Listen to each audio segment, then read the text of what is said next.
Once again, today's top stories. London has endured another night of German bombing. Most damage was concentrated in the East End. The RAF has struck enemy aerodromes in Le Havre and the Low Countries. In Russia, further German losses are reported around Leningrad. In Asia, the American fortress at Corregidor is still defiant, but Japanese forces are reported nearing the Burmese oil fields. And that concludes the news summary. We now return you to our music program.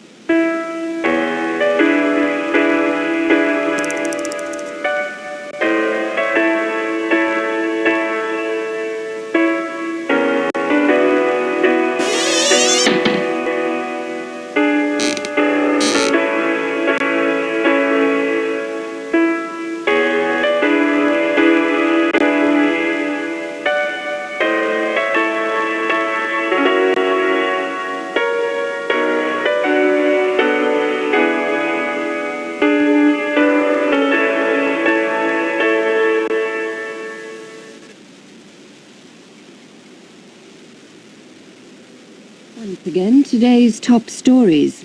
London has been the night German bombing. Most damage was concentrated in the East End. The RAF has struck enemy aerodromes in Le Havre and the Low Countries. In Russia, further German losses are reported around Leningrad. In Asia, the American fortress at Corregidor is still defiant, but Japanese forces are reported nearing the Burmese oil fields. And that concludes the news summary. We now return you to our music program. About time you're awake. You're 2 weeks late with the rent. War or no war, a tenant in arrears is not a tenant I'll put up with. You don't pay by today, it's the freaking out, are you? I want me money.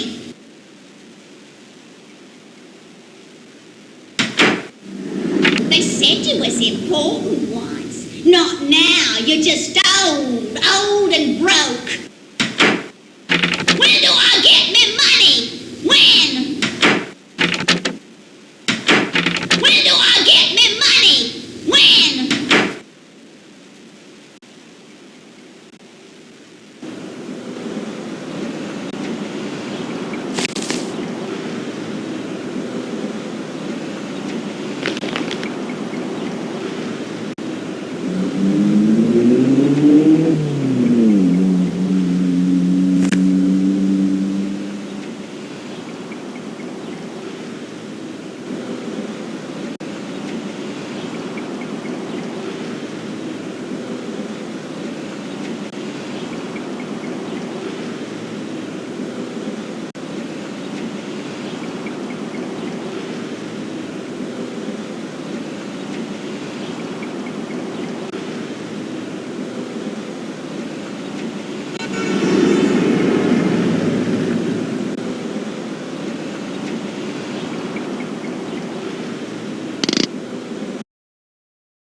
See here, this isn't about your dedication.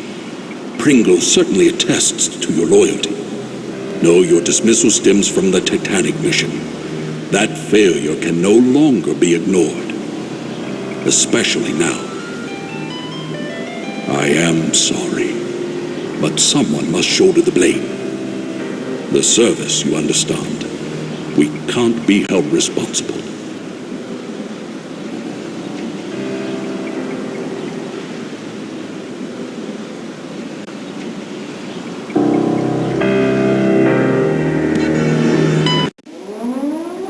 When do I get me money?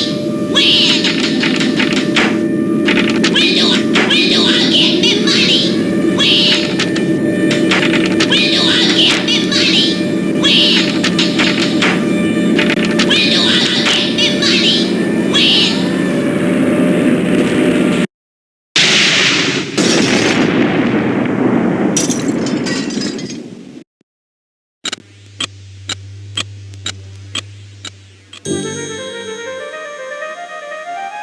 The past, forever locked in regret. But what if the past could be changed?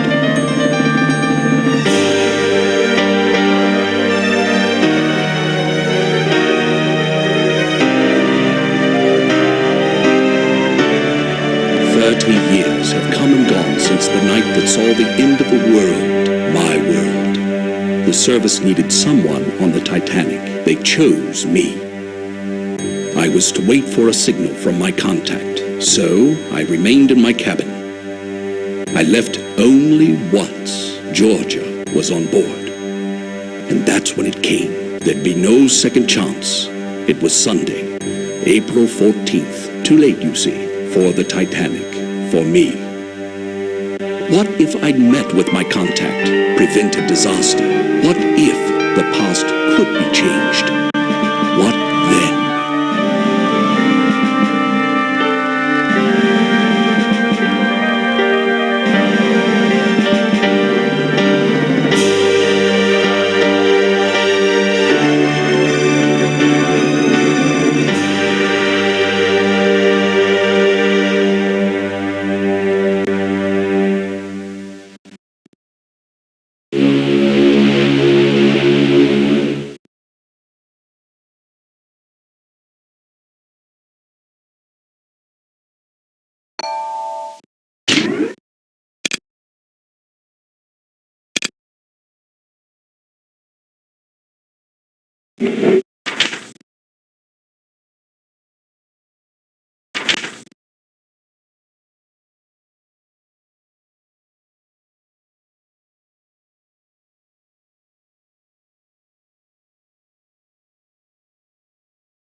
His Majesty's government has assigned an agent of the Crown to rendezvous with you on board the Titanic.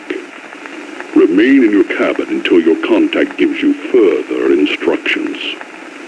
After completion of all your assignments on board, book passage to remain on the ship and return to Southampton for your next assignment. For a more in-depth report of the international situation in the spring of 1912, please review the white paper included as part of this briefing. That is all. His Majesty.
Good evening.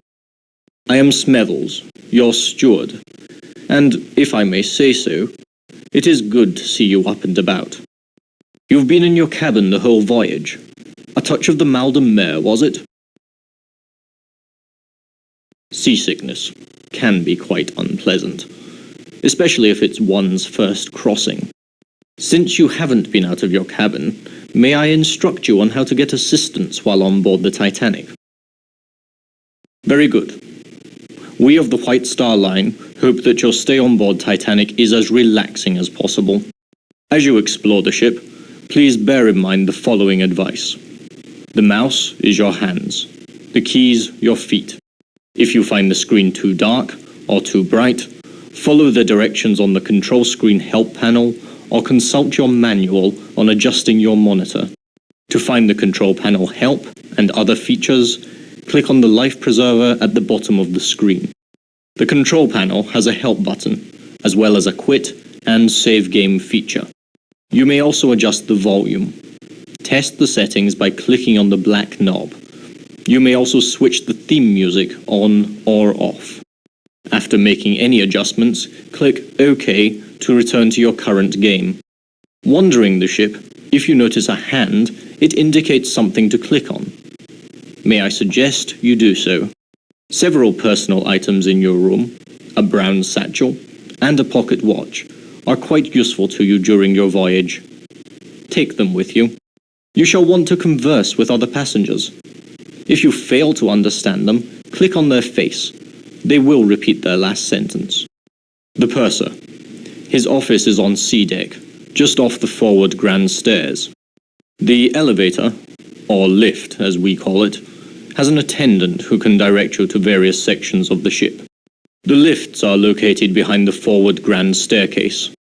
Lastly, you may always find me by returning to your cabin, C-73, and ringing the bell to the right of the door. Your correspondence. 2,200 on board, and they all want messages delivered promptly. Even if it is 1912, and the Titanic, the most advanced means of sea surveillance advised, I still have only 2 hands. Here, a map of the ship for you. Compliments of the White Star Line. I have taken the liberty of indicating your cabin, C-73. Of course, on a Sunday evening at this hour, there won't be many people out.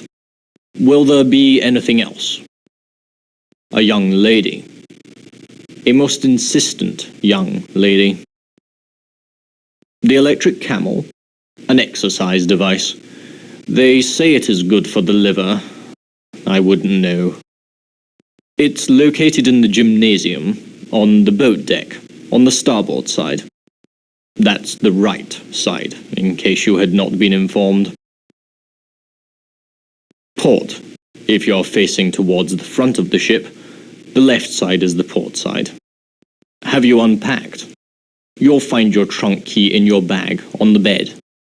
If you require additional assistance, please ring the bell by the door. Good night.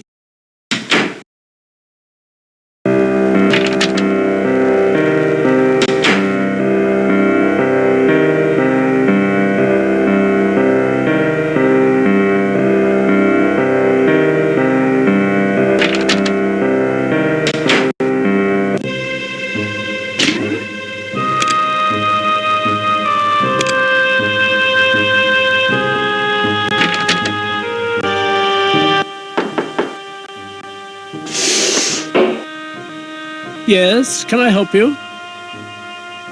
Perhaps. As purser, I'm in charge of the Titanic's passengers. 5? Who are you, anyway? I haven't seen you about, and I've the passenger list. We've already had trouble with one lady in second who's tried crashing first class. Certainly not. The manifest is the purser's. Only I look at the manifest. Deck games are usually reserved for daylight hours. Have you a name? If you do, I can tell you their cabin number. Her ladyship's in cabin B70. Have you a name? If you do, I can tell you their cabin. Miss Pringle, cabin F34, second class. Have you... Mr. Have you a name?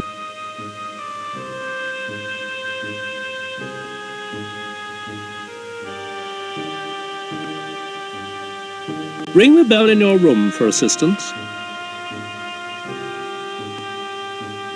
I live to serve. Very good, then.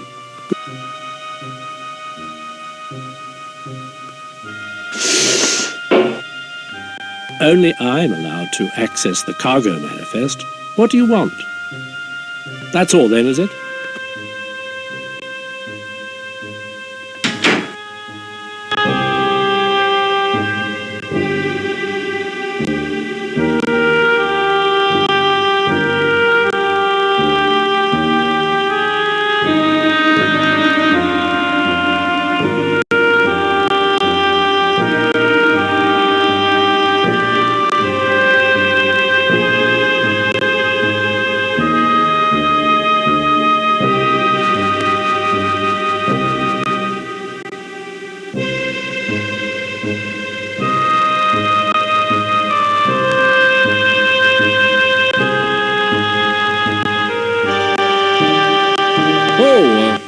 Hello.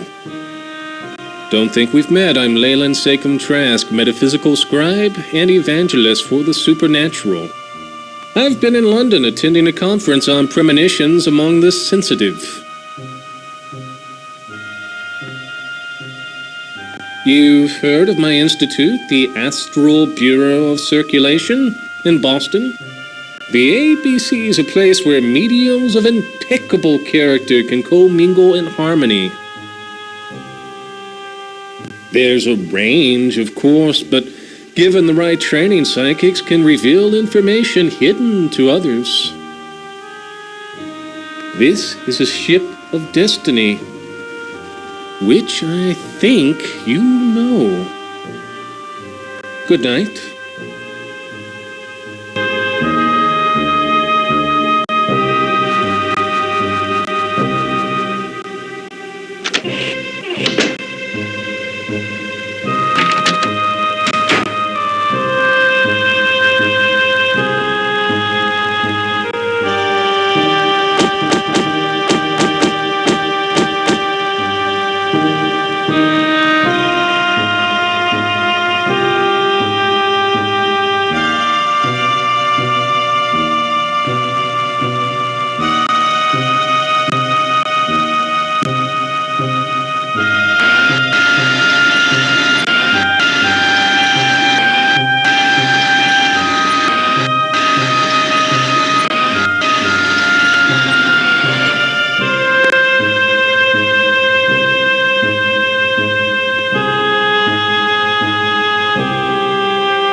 Glory be.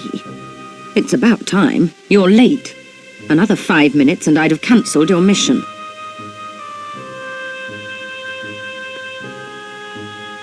What a botch-up. Some idiot in the War Office booked me into second, not first class. And I've had a fine time of it, too. The crew wouldn't let me in the first cabin at all. It's just today I located you. Yes, I'm Pringle, Penny Pringle, from the Bureau of Secret Service. You didn't think they'd plunk you down on this bucket of bolts and millionaires alone, did you? Look at this. A German colonel named Zeitel. He's inspecting their embassies in Havana, Washington, and Mexico City. We know better. 10 days ago, the Bureau got word that Zeitel has in his possession a priceless copy of the Rubaiyat of Omar Khayyam, stolen 2 months ago in Paris after its purchase by a very highly placed member of His Majesty's government.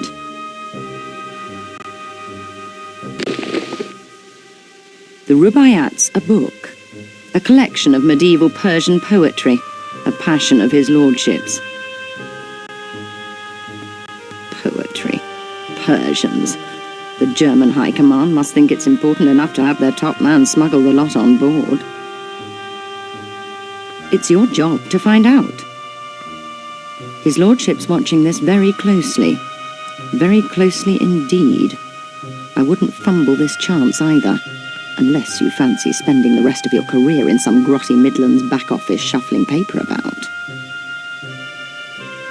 Have you seen the report? In your trunk? On the international situation? I'd jolly well read it if I were you. No. He's with the protégé. Name of Heidelitz, I believe. The two spend a great deal of time in the Café Parisien, nibbling pastries. Get into the wireless room. I don't know or care how. Officer Morrow wouldn't let me in. See if Zeitel's received or sent any telegrams about the Rubaiyat. You've got a cryptograph in your trunk. It'll unscramble the German codes for you. You use the brains God gave you. Watch people. Listen. When you find the Rubaiyat, knock on my door. Cabin F, 34. Use the second-class stairs. You should be set. Remember, this is your big chance. Don't fail.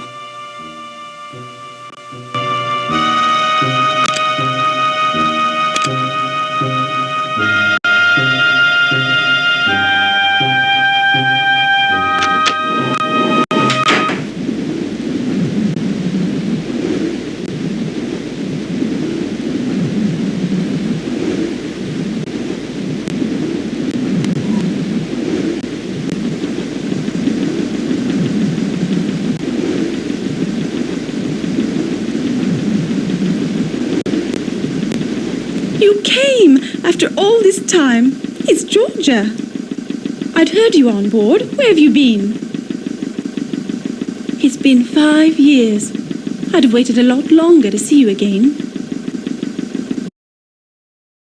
Why didn't you tell me where you'd gone? Dina hadn't a clue, nor did Jack. My letters were returned. Just like you to show up now, with everything such a beastly mess. You must help me. You've no doubt heard the rumors. I won't deny most of them. I can't. Even if the money's gone, I won't give the diamonds to Charles. Never. These are all that remains. My insurance for a new life without Charles or Saoirse. Saoirse, the owner of the Barbican Gallery. We're friends, of a sort. He's sailing on the Titanic, taking some paintings to New York to sell. Please, I mustn't talk any longer. Take it. Take the necklace. It's my only chance now. Keep it for me. And don't tell Charles you have it. You can't know what he's like.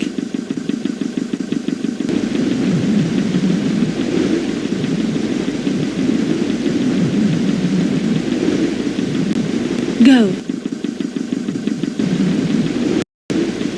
Leave me. I said what I needed to, please. Leave me. Go.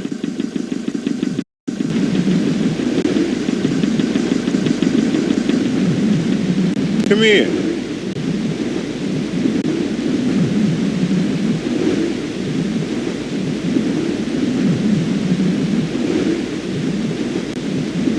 Good evening. Third Officer Morrow here. I am sorry, but this is the officers' promenade. No passengers allowed.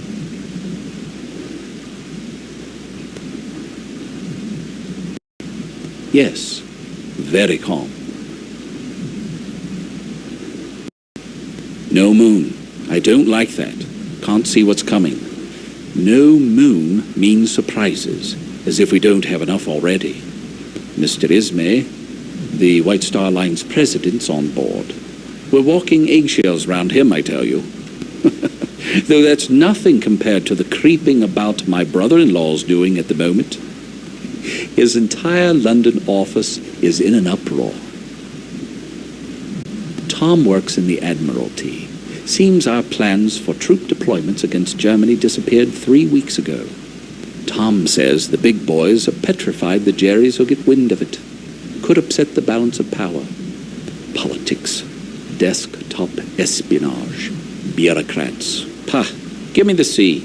You can toss the rest. Never have. Not since the war. South Africa. Boer War. The officer was a drinker. He was drunk when they trapped us out on the veldt. On a moonless night, it was a massacre. We never saw them coming. Drink always leads to the devil.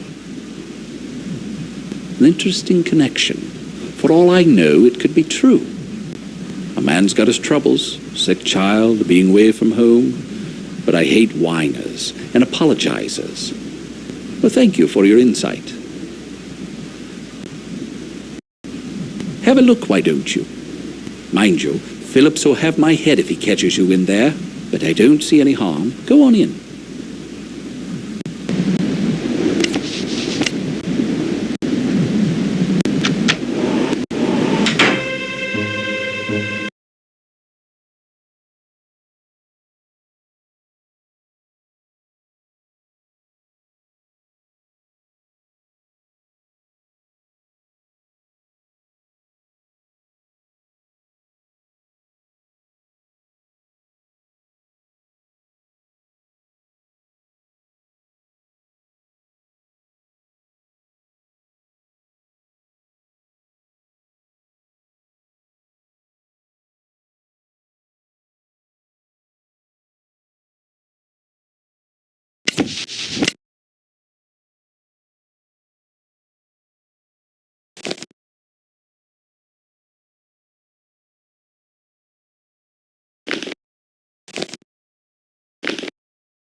Don't you love the sea air? Really clears out the sinuses. Max Seidelman, Philadelphia, PA. Buyer for Haymaker's Department Store. The Sharpie of Spruce Street, they call me. You a sporting type? You look like the sporting type. Come on down to the smoking room for a nightcap. Riviera's looking for someone to play a few hands of blackjack with him. What do you say? Not much else to do. Not tonight. Brr. Cold as a cast iron commode out here. So, what do you say? Great. First, let's swing by the Parisian Cafe. There's a man there named Zeidel, a German. Claims he's a businessman. But he's got something up the sleeve, all right. I know the type, believe me. Dollars to donuts, he's in some racket. So come with, why don't you? We'll hit the smoking room from there. Hey, Colonel, how you doing? Willie, like you to meet a friend. A pleasure.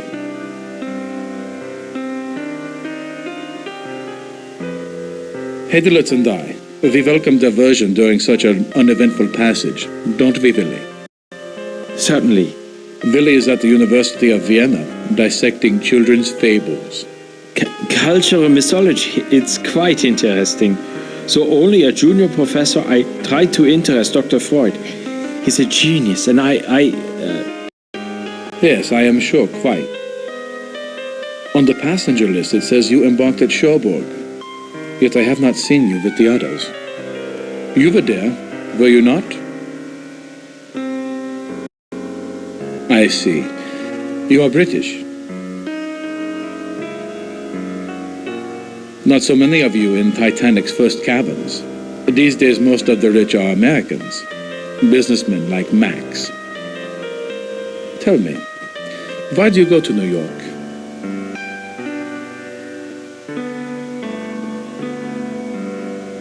I'm envious. Unfortunately, my work does not permit me to indulge in the pleasures of the leisure class.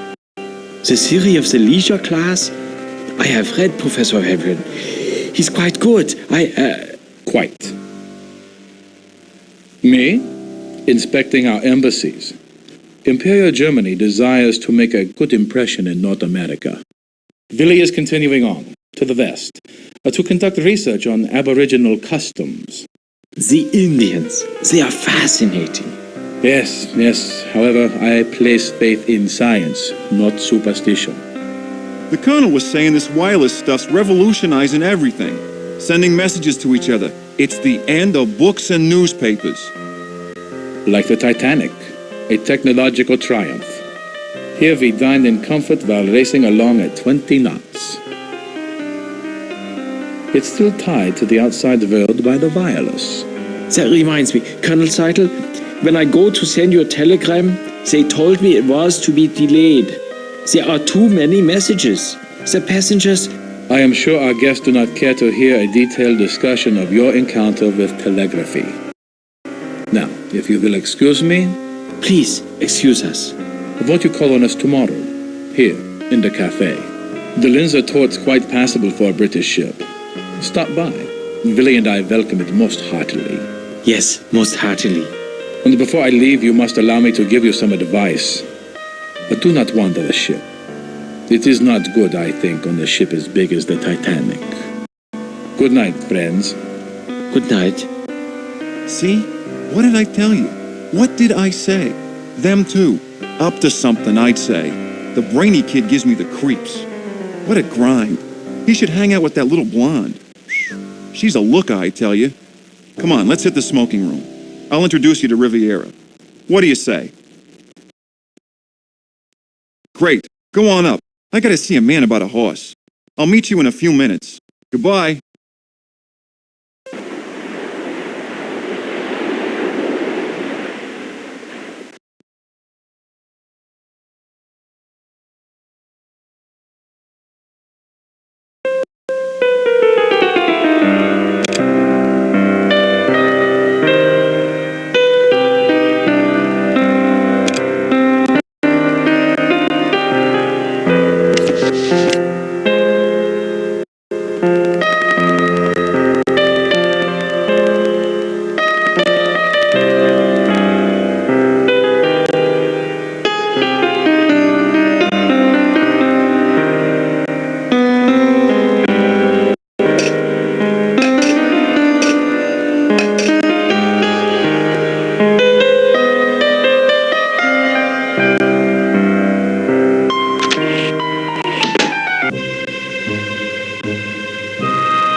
Daisy Cashmore. Surely you remember. Oh, you a naughty thing. Don't think I didn't know you'd snuck on at Cherbourg. Smithers told me all about it. The old boy's always dripping with news. Heard about Lord and Lady Lambeth. Ruined utterly. Scarcely enough left for appearances, I'm told. I always liked Georgia. Married Charles for his name and his fortune, sensible girl. But she's made her nest. Now she must live in it. Well, what do we think? Gorgeous, isn't it? Everyone's raving, gushing. The Titanic couldn't be more fabulous. And the sailing couldn't have been more convenient. Everyone's here. The Astors, the George Wideners, the Countess of Ross, such a wonderful girl. The Strausses, I saw them on D-deck tonight. The Ryersons, the Henry Harpers. I could just go on and on. And the ship's so very advanced. I was just saying to my dear friends, the Carters, they're bringing back a motor car, do you believe, in the cargo hold.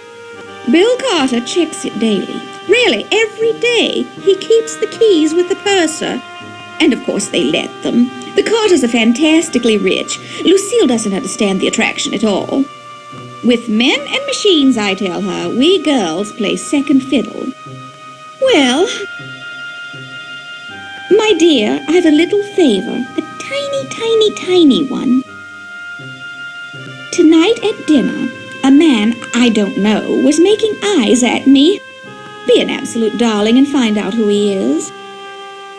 Look him up in the passenger list. All I know are his initials, GQC.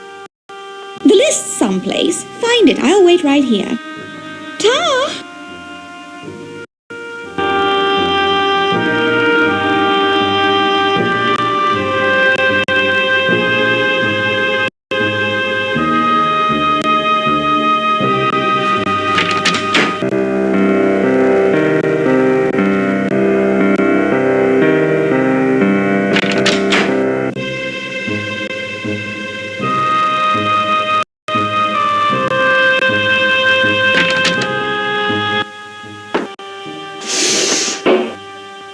Yes, can I help you? As purser, I arrange dinner reservations, rent deck chairs, the usual shipboard duties.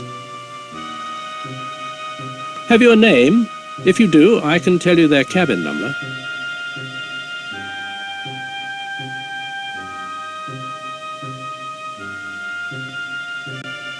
Let me check.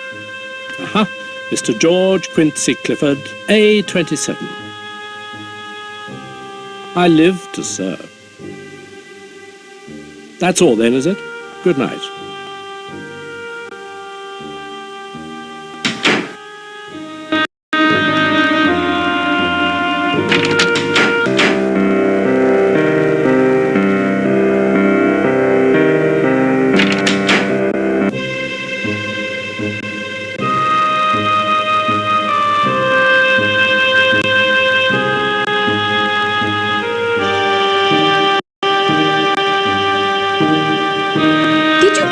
Get his name?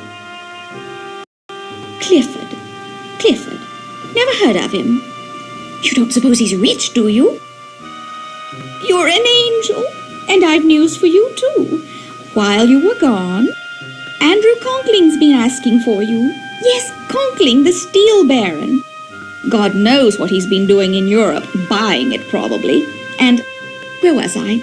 Oh, yes, Andrew Conkling asked me to pass along this. You know his wife Beatrix, the designer. Such an eye! Her clothes preserve the bust line. Couldn't be more flattering. Keeps the eye moving. Much nicer than Worth's. They're friends with Captain Smith. Smith! So handsome, so dashing. White Star's best officer, or was. He's retiring after this voyage. Couldn't be more tragic. My dear, you've blanched. Bad news? Certainly, I must... It's Mrs. Burbank! Consuelo!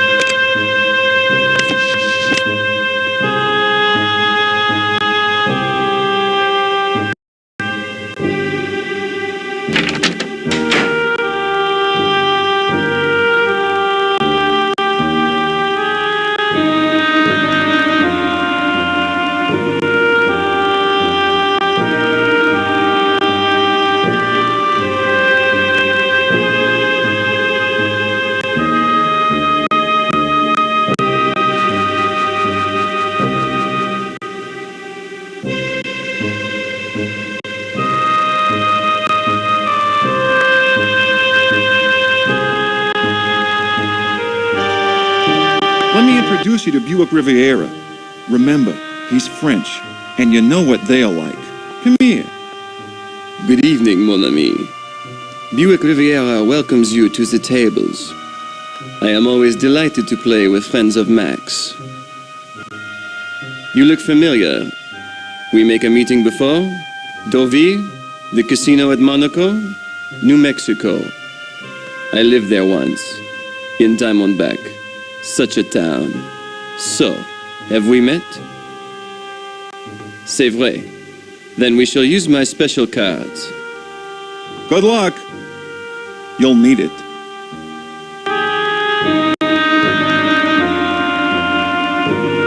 Care for blackjack?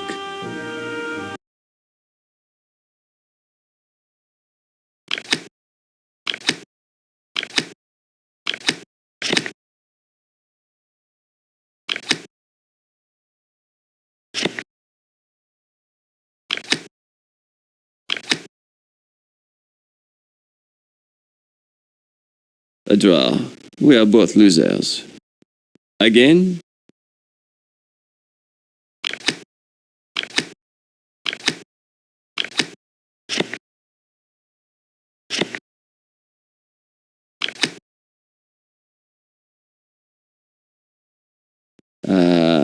I have won as you see. Je regrette. You like to play again?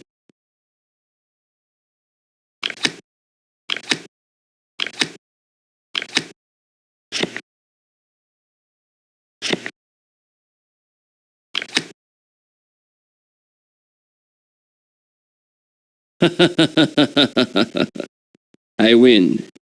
Another hand, mon ami?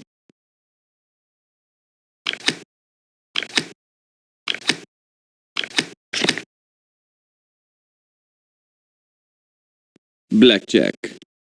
Fortune. She favors me. You like to play again?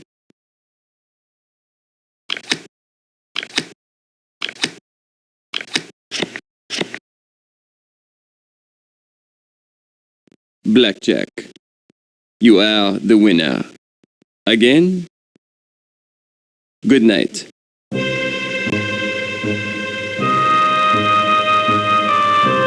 How you doing? Buick fleeced you too? You know, you're letting me do all the talking. If you don't mind me asking, just why are you headed to New York? Guess we all got our secrets, don't we? See you around, bub. Good night.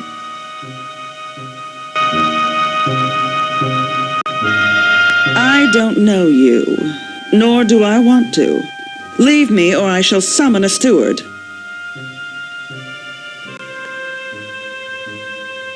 Tell me, do you approve of women who smoke? You're witty. Most men take their indulgences one at a time. Combine them, like women with tobacco, and they pitch fits. Pity. Andrew and I wintered in Cairo. We returned via Paris, where we ran into all sorts of people, including that charming German Colonel Zeitel. He had a great interest in rare books.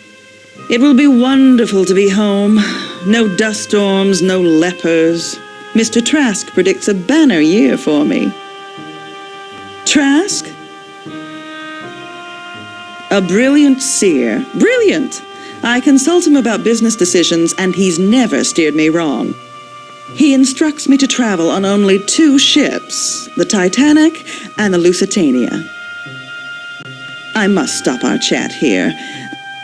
I've other concerns. My maid, she's left us. Yes, well, good night.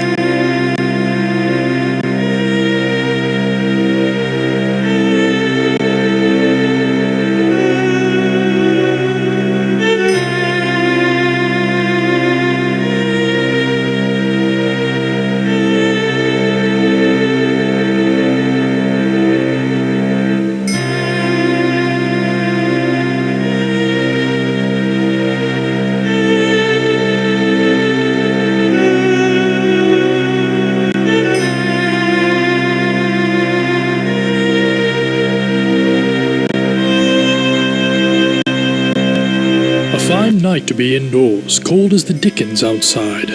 Cold but clear. Clear as a bell, and the stars, oh, you should see 1,000,000 stars in God's firmament. A congregation of light. The name's Trout, the Reverend Edgar Trout. I'm returning from a mission in Africa, to Sunapee, New Hampshire, where I live. Emily, my wife, she's dead. Thank you. We had looked forward to this journey.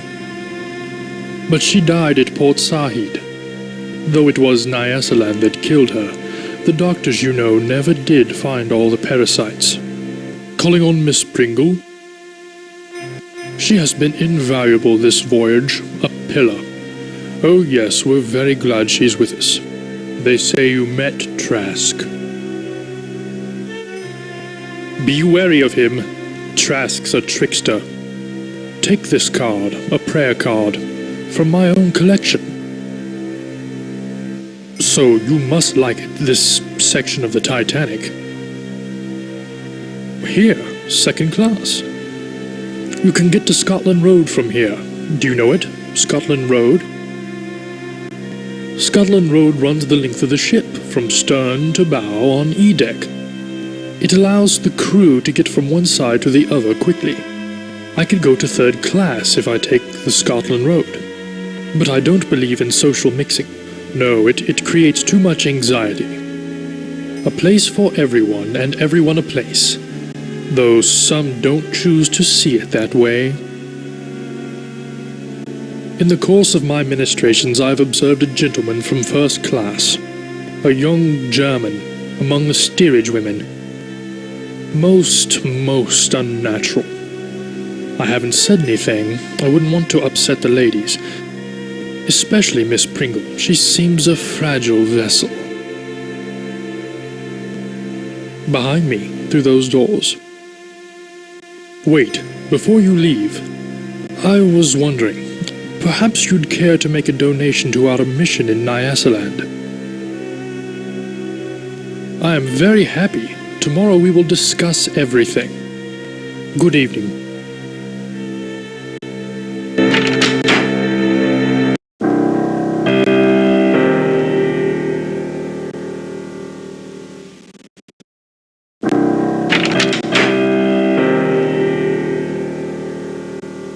Hello, I'm Conkling.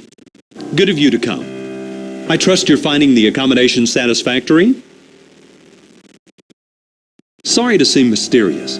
You must understand someone in my position, an investor in this ship, needs discretion. You're under no obligation, of course.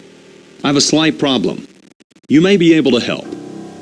A servant has stolen an important business document from me, and I must recover it. A few years ago, my wife Beatrix hired a young Irish girl as maid in our London house. We treated her well. 2 weeks ago, she up and left without notice, taking a certain letter with her. I'd given up all hope of recovering it, until my wife spotted her this morning on the third-class promenade. Needless to say, I checked with the purser. She'd been scheduled to sail on the Philadelphia. But those passengers were transferred on board the Titanic because of a coal strike.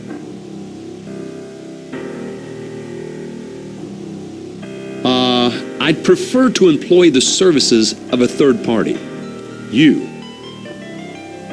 Government officials, friends of mine, told me a bureau agent was on board. I found you through Mrs. Cashmore.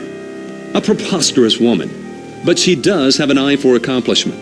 Look, will you help me? You will be rewarded handsomely. Her name is Shayla Hacker. She's 20 or thereabouts. I was her benefactor, one might say. Yes.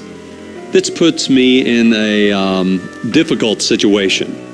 This young woman, she could cause considerable damage to me, to my reputation if she goes to the newspapers. Confidential business matters. Conkling Steel provides steel for ships. This ship, for example. If the contents of the letter were publicized, our competitors would profit greatly. I've gotten word to her to meet on the poop deck. Go in my place. Tell her there'll be no trouble if she returns the letter. Afterwards, report to me in our suite, B59. Her name is Shayla Hacker. Good night.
Hello.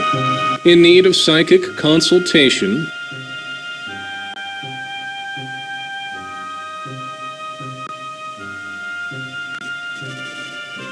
The Reverend Trout's ministrations. He thinks I'm the devil incarnate. This will make someone a welcome gift, I sense.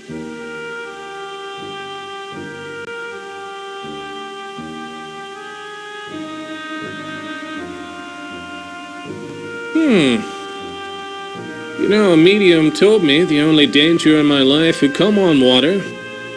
Salt or fresh, he did not say. Damn it all, I wish they'd be more specific. That pipe's been someplace quite humid recently. I'd visit the Turkish bath. Good luck. There's a range of...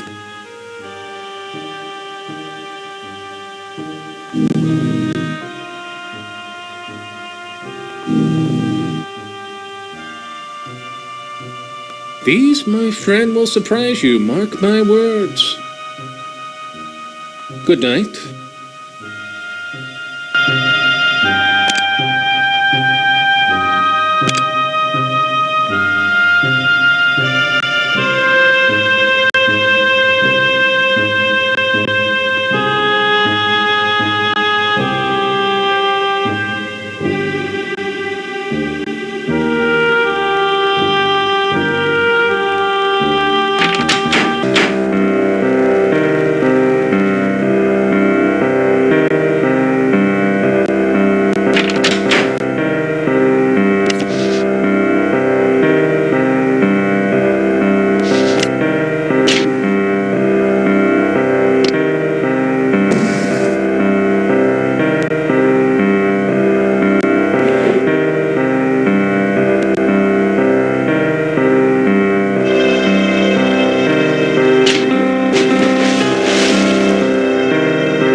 You've got the drop location.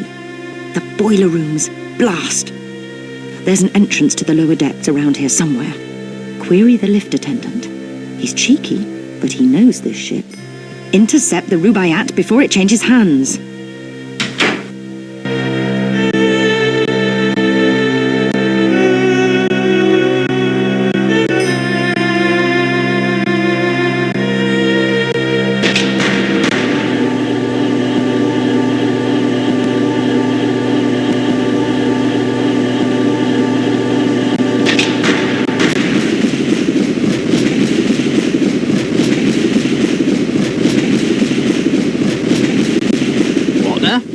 Passenger. I can't regulate the steam for boilers 1 and 2, so I don't have time for you. You're where you shouldn't be. Get up top before you're kicked up there. Oh, I doubt it. She's really acting up. See? Still working the bugs out of her. See for yourself. Well, then you need to leave this area right now. You aren't allowed down here.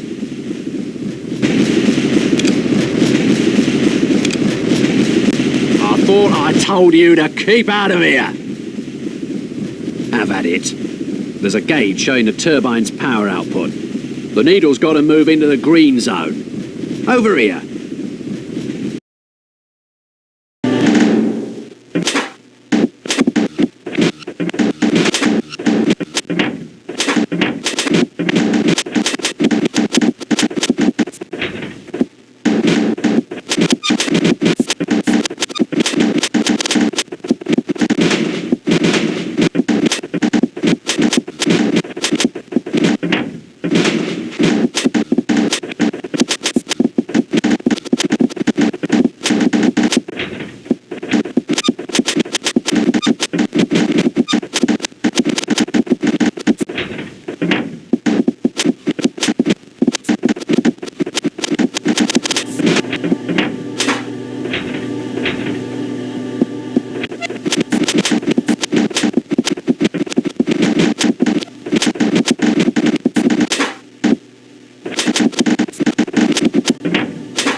Running much smoother now. Say, since you were so interested, go on, have a peek in the engine room. She's quite a sight.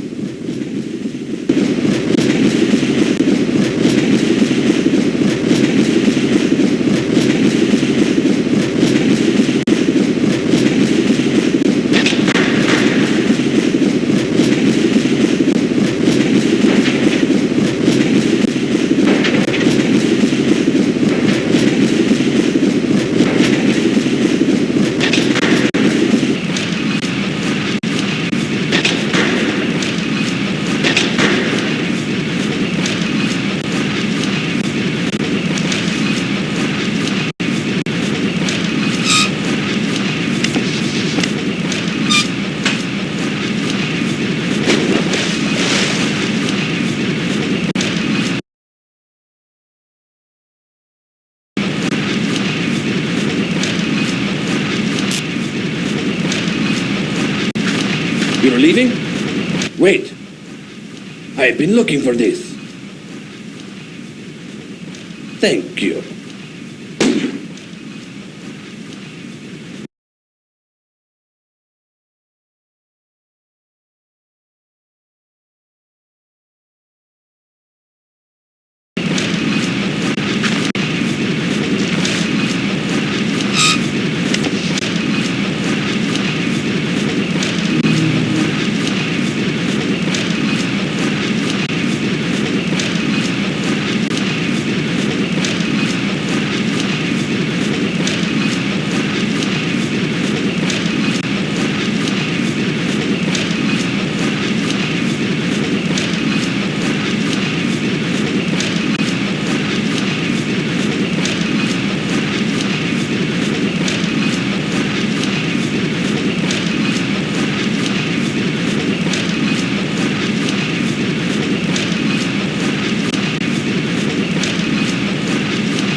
You are a passenger. Excuse me, I would speak with you.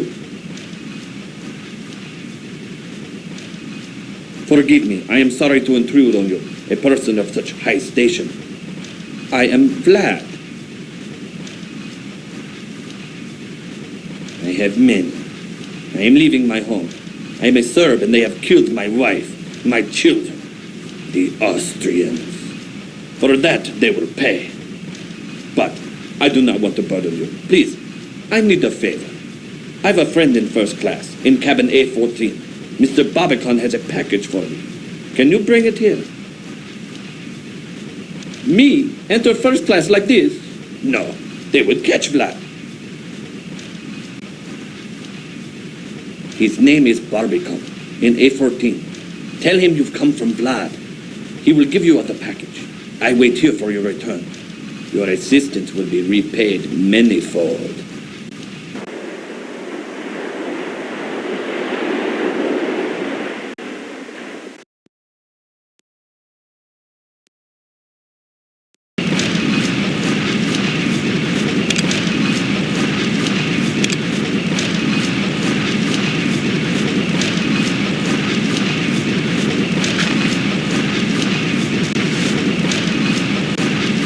What have we here? The fancy dress ball's upstairs, mate. Ready? Check out the toff. All right. You've come to see her guts, have you? Squint, mate. It ain't hard. Sod off. All right, they're back for a right proper pummeling. All right, now, let's see what the toffs are made of. Come on, leadhead. Jerk. That's the best you can do. Jerk. You're just an ugly cur. And you're a stupid, ugly, drunken cur.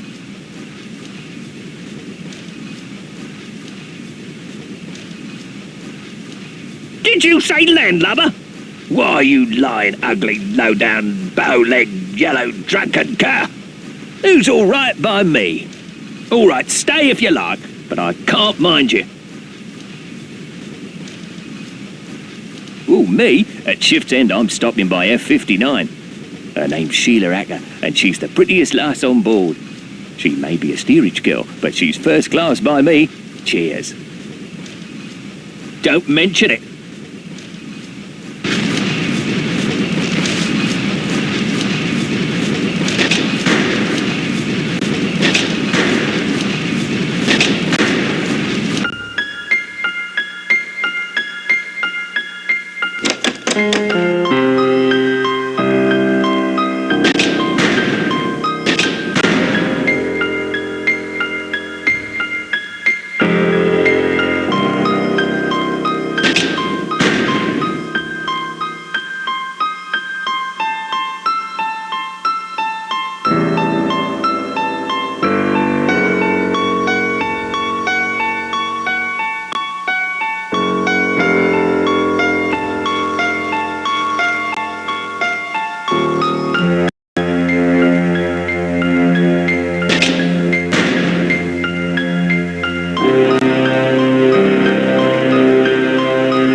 How'd you get here?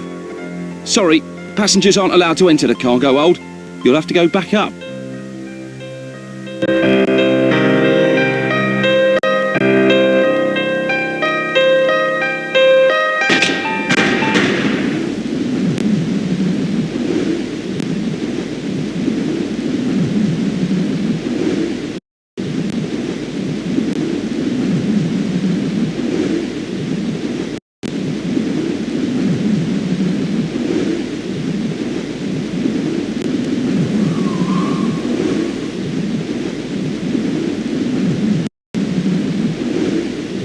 I knew you'd come.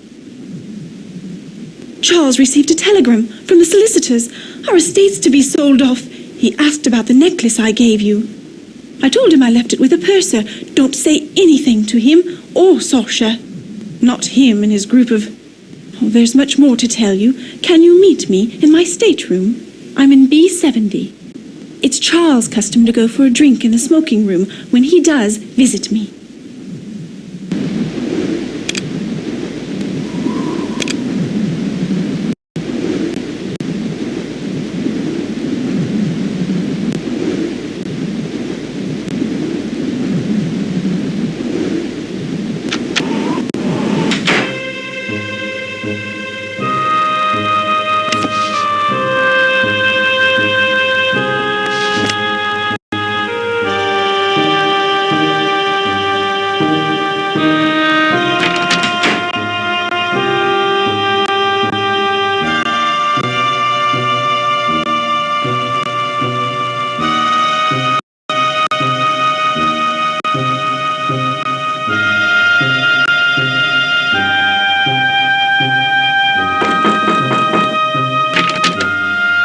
Yes?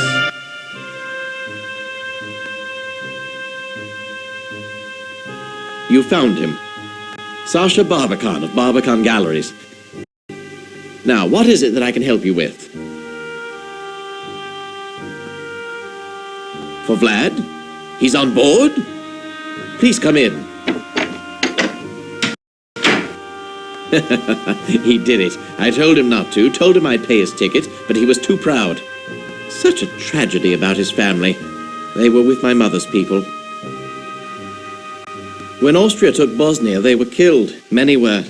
With his family dead, America seems as good a place as any for Vlad.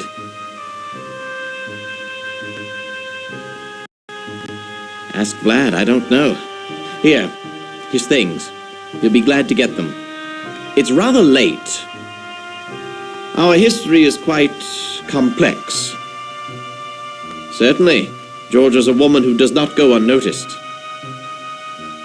Georgia exudes a certain romantic paranoia, a condition, I fear, worsened by Charles' own romance with whiskey.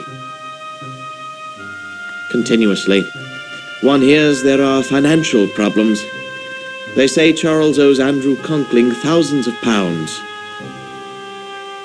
Georgia? Have you talked to her? You be the judge. She's accused me of outrageous deeds, libelous practically. I'm part Slav, you see, a Serbian on my mother's side. Georgia finds such a mixture a source for wild stories. Not much anyone can do, I'm afraid. George is in clear need of a rest. Good night. And don't believe what Lady Georgia says. She's not well. Enjoy your voyage.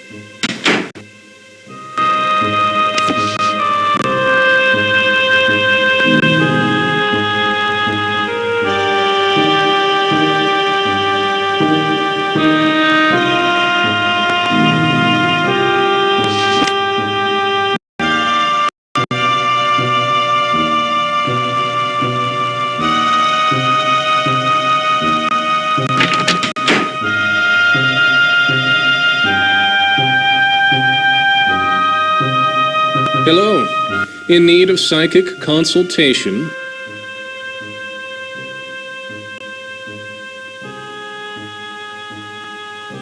Sorry, no signals from that at all.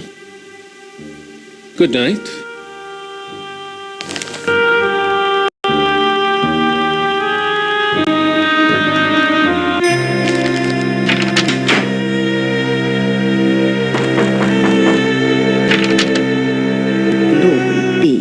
What are you doing back here? Find that blasted book. I'll see if I can dig something up on him. He may be down there looking for the Rubaiyat. I suggest you find out. He's a famous art dealer. How is he connected to all this? Intercept the Rubaiyat before it changes hands.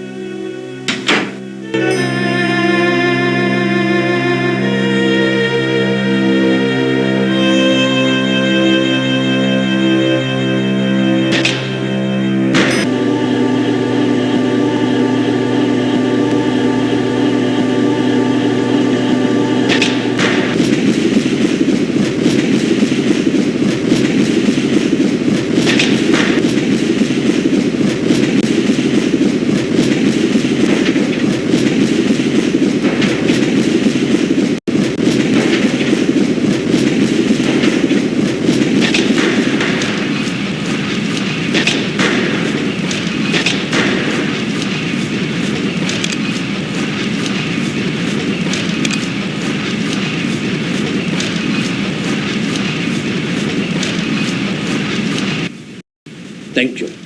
I must see Mr. Barbican. I've bad news. He will not be happy. I am looking for something very important, but it's not here. You have seen a small...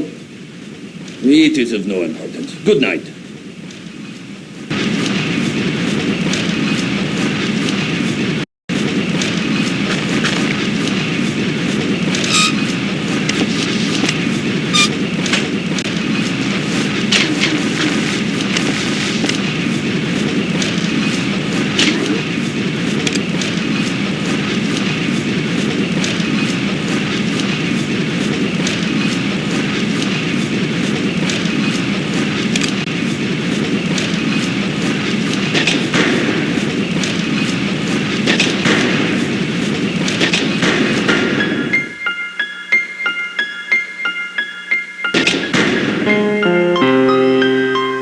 Crikey, how'd you get here? Sorry, passengers aren't allowed to enter the cargo hold.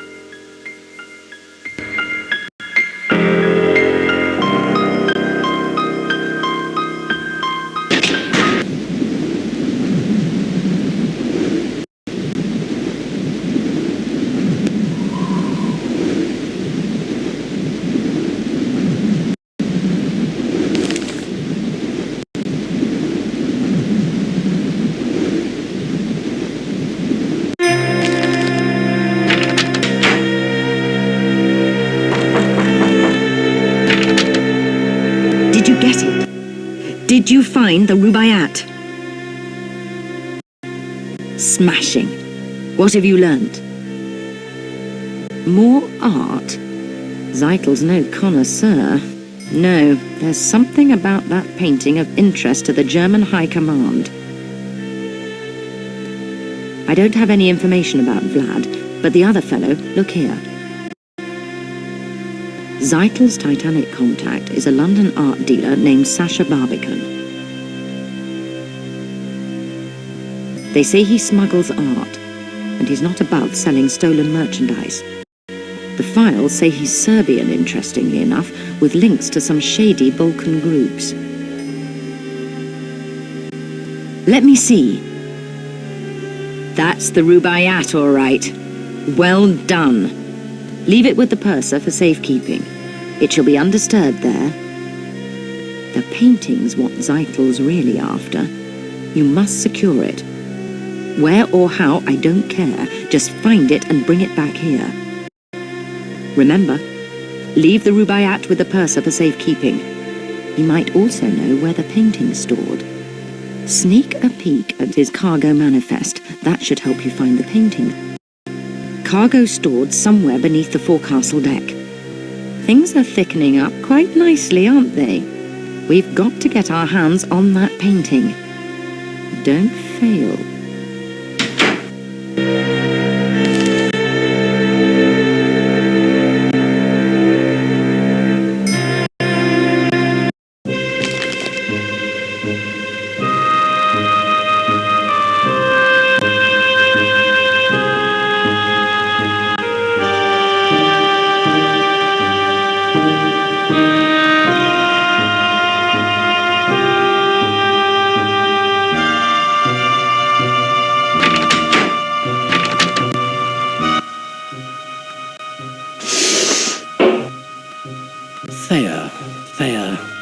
Thea. Oh, what do you want?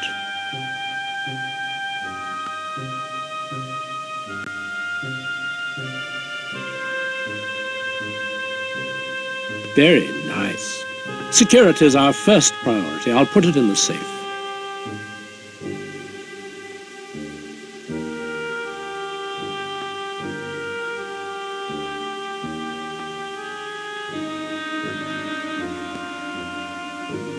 Perhaps. As purser, I'm in charge of the Titanic's passengers. Have you a name? If you do, I can tell you their cabin number.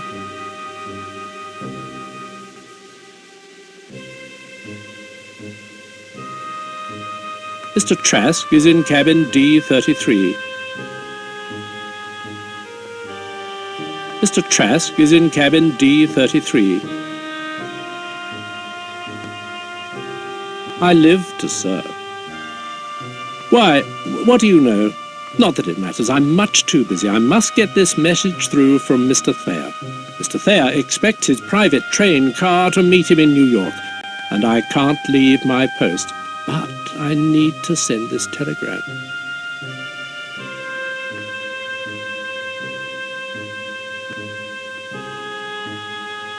Help? Yes, it might be helpful if you delivered this message to the wireless room for me. Even better, why don't you send it for me?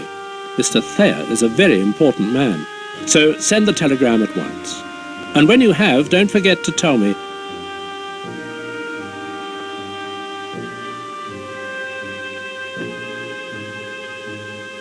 Very good, then.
Yes, can I help you?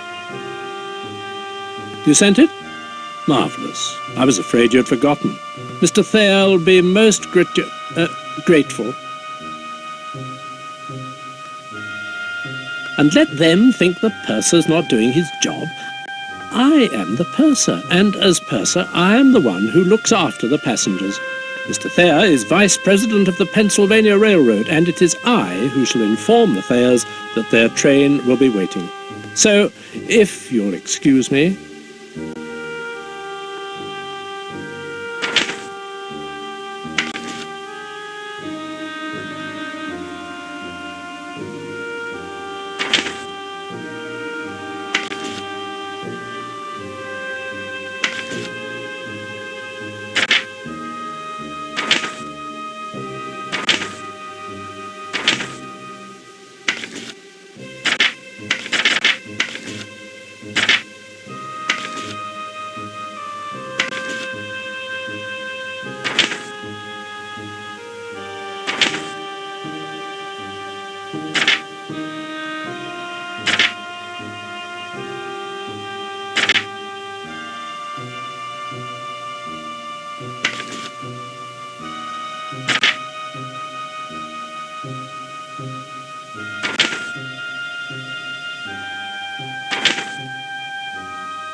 Yes, can I help you? Away, go away, I'm too busy. Mr. Isidore Strauss, he's lost a cufflink, and he's so particular. How should I know? There's more than enough passengers on this ship to keep me hopping. Old Mr. Strauss could make things very difficult. Yes, very difficult. Thank you. It is a gold cufflink. Mr. Strauss will be very grateful.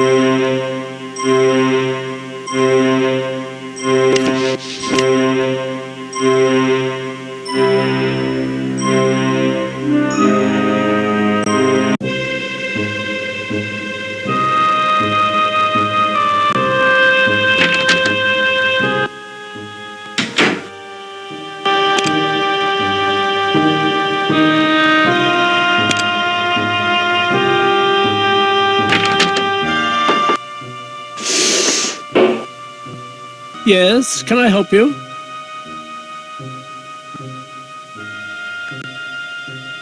Wonderful. Mr. Strauss will be quite pleased that I found his cufflink. I shall deliver it at once. I'm just sure his gratitude will be reflected most generously.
Nobody's allowed to...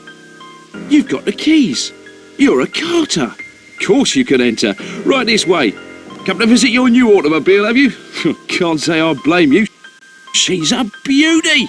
Gleaming like a new penny. Right this way. And mind your head, it's dark in there. You'll find your way from here.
Conkling? He's loaned money to Charles. A lot of it, I think.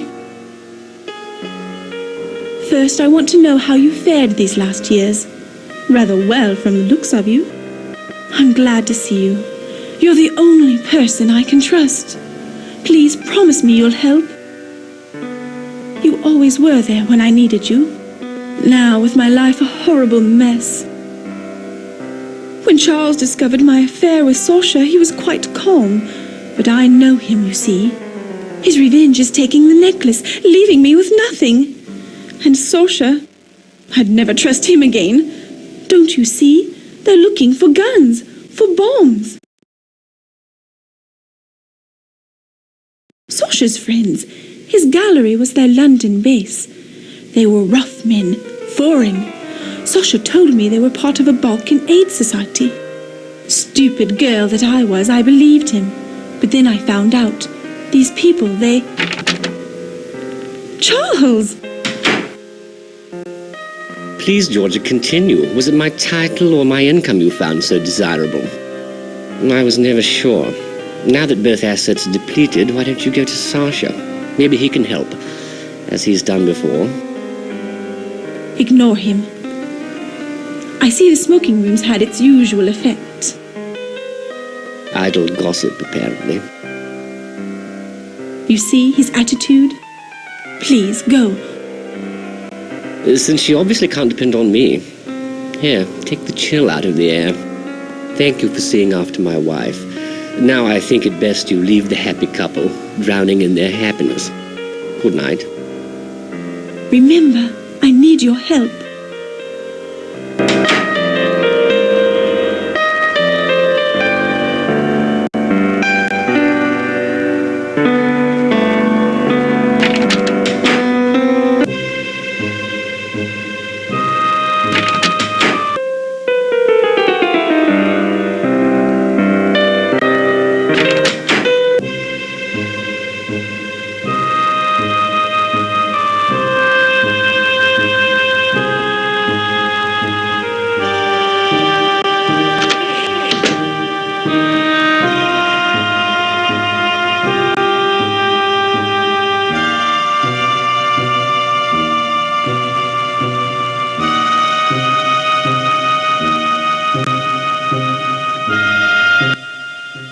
Yes? Hello. Georgia, afraid of me? Well, that would be a reaction at least. We no longer evoke emotion in each other. We're a husband and wife in name only. You may have heard I am in financial straits. I've borrowed money from Andrew Conkling, money that he is now demanding I pay back. I've none to give. Poverty should remain the domain of the virtuous. I've no taste for it. To tell you. No, I shall fix things first. And without Georgia. Another drink? Another whiskey for, Hope you don't mind if I do. Now, you, want to know some secrets. Thank you, bartender. I'll tell you one. George's diamond necklace. It's a fake. The one on her neck, leastways. I gave the real necklace to Saoirse. It's in his cabin for safekeeping. When he gets to New York, he'll sell it, quickly and quietly, for 20% commission. I'll pay off my debts to Conkling, put Georgia away, sail back to England free and clear. She's unstable, as you know, so I'm placing her in a sanatorium.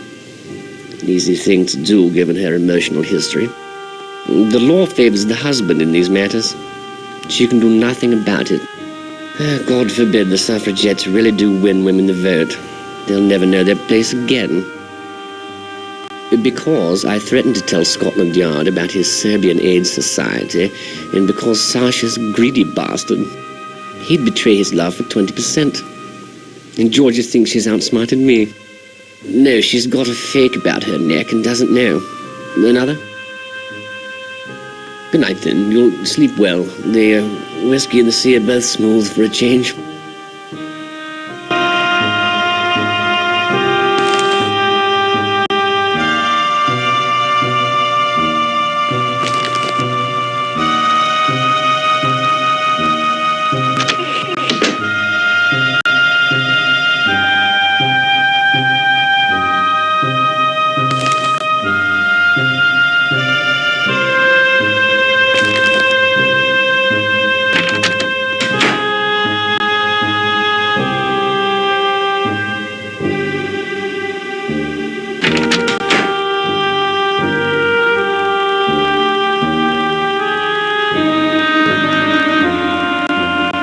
Hello.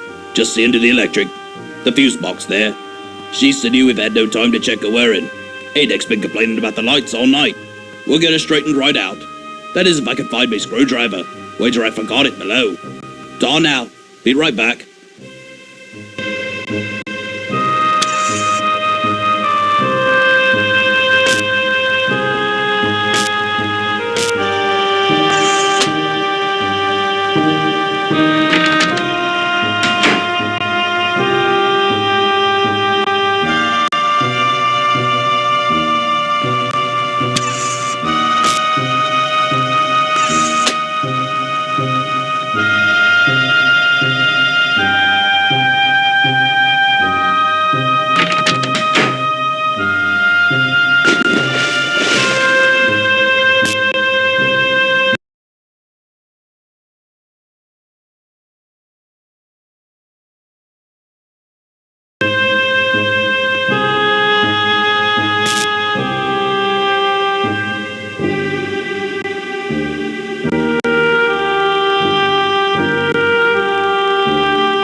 What are you doing in my cabin?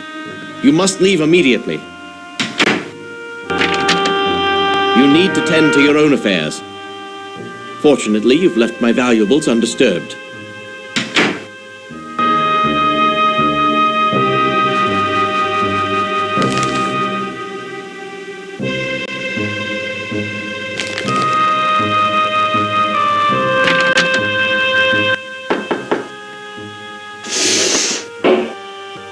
Yes, can I help you?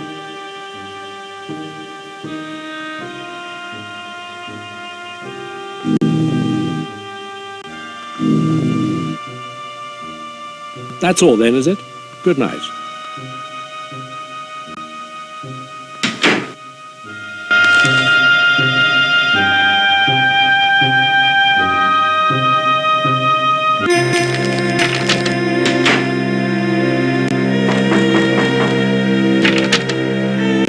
Did you get the painting? Splendid. But now something else has come up. That snooty steward Smethels was looking for you. Find him and kick him smartly in the shins. Here's a message for you.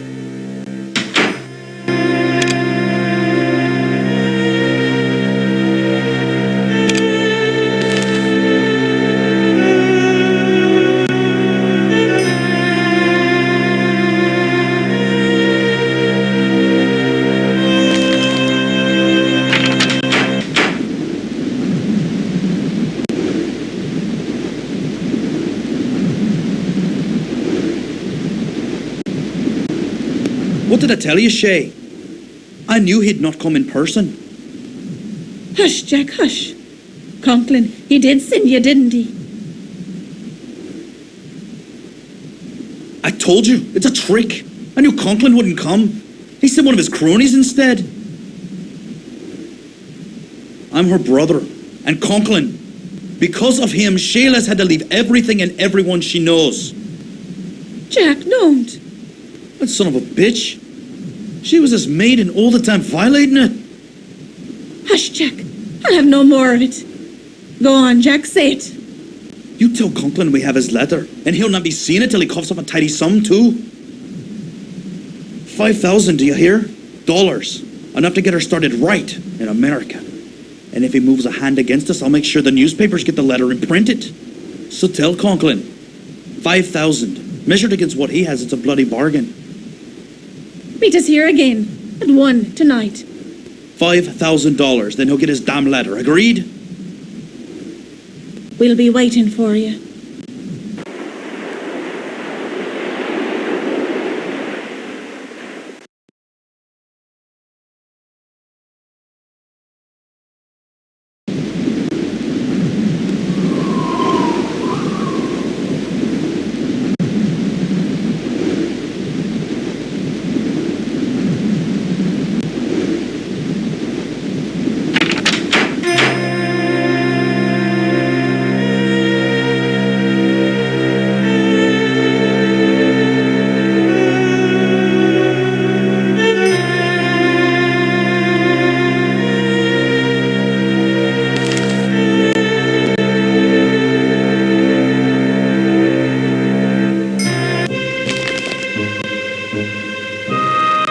Still wondering? This ship holds a strange fascination for you. Most peculiar. I've a message from a young German gentleman by the name of Heidelitz. He would like to meet you in the squash court. They've opened it for him. Highly irregular, I must say, especially for fencing. Surely he is. The percentage of passengers demanding the courts late on a Sunday night is small. Minuscule, actually. Yes, apparently he does not favor racket sports. If memory serves me, there is an entrance to the squash courts on D-deck. Meanwhile, I shall inform the young German gentleman that you will meet him presently.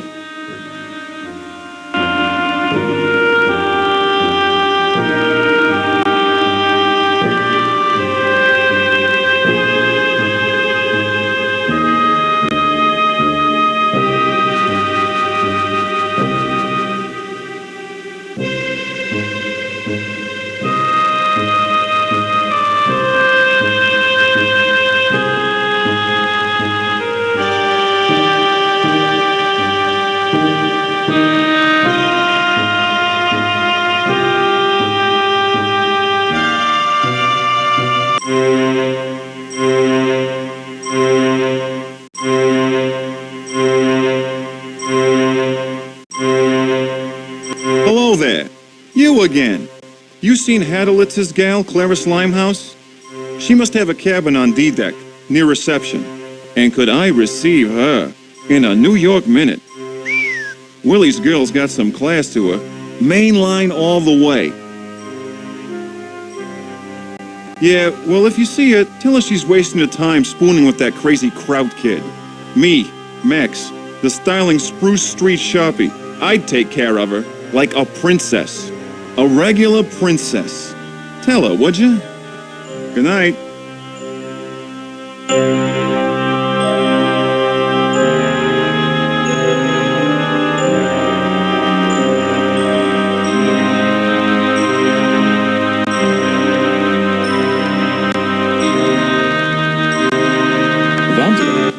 I had advised you against it.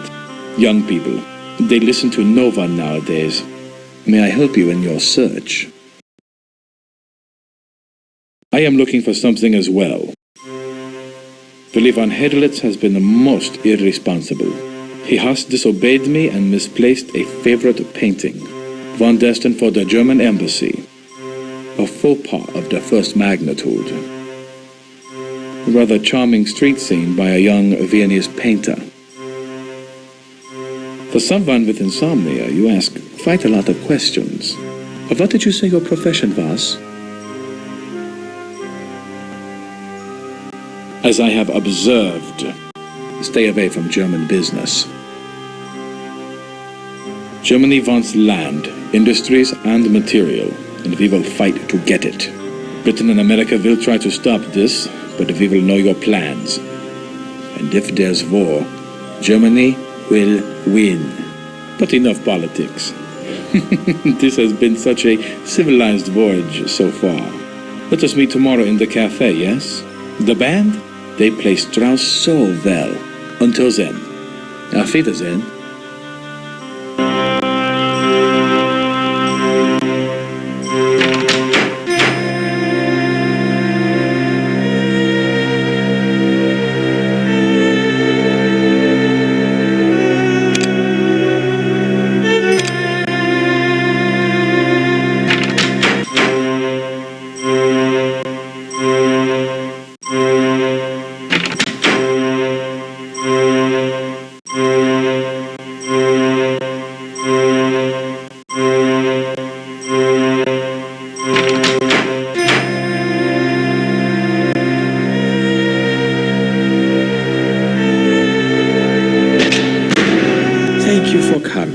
I do not meet so many people on the Titanic.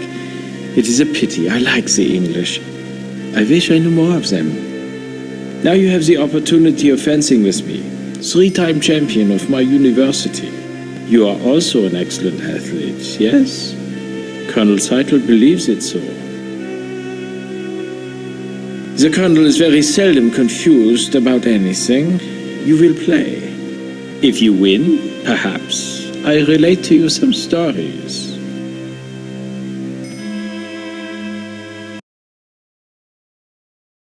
En garde. Allez.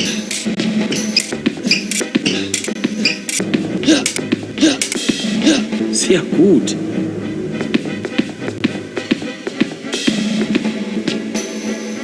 Alle.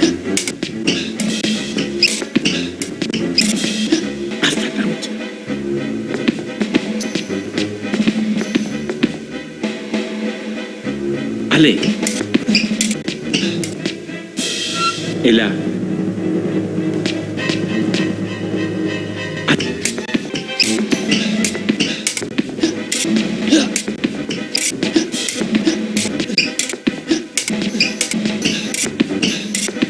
Sehr gut.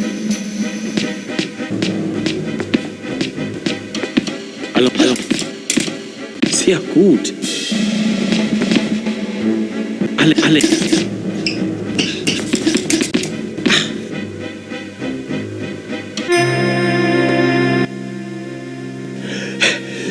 You fence well. The Titanic, how quickly she is moving. The engines are loud here. We are nearing the Grand Banks. The Vikings thought this part of the North Atlantic cursed. Even modern sailors call it the Devil's Hole, a place of deadly surprises. Things aren't always what they seem, yes? Like me, for example. I am German, but I am also a friend to others. Perhaps even the English. Another match? Afterwards we can tell more tales. Another match? En garde. Allons-y. Touchez. Allons.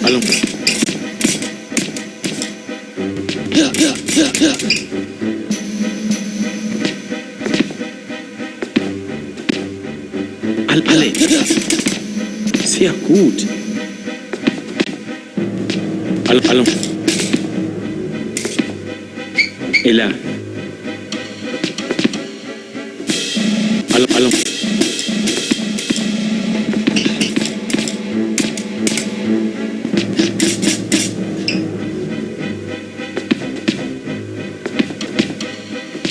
Allons-y.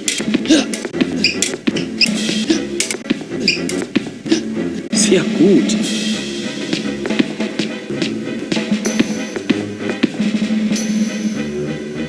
Allons.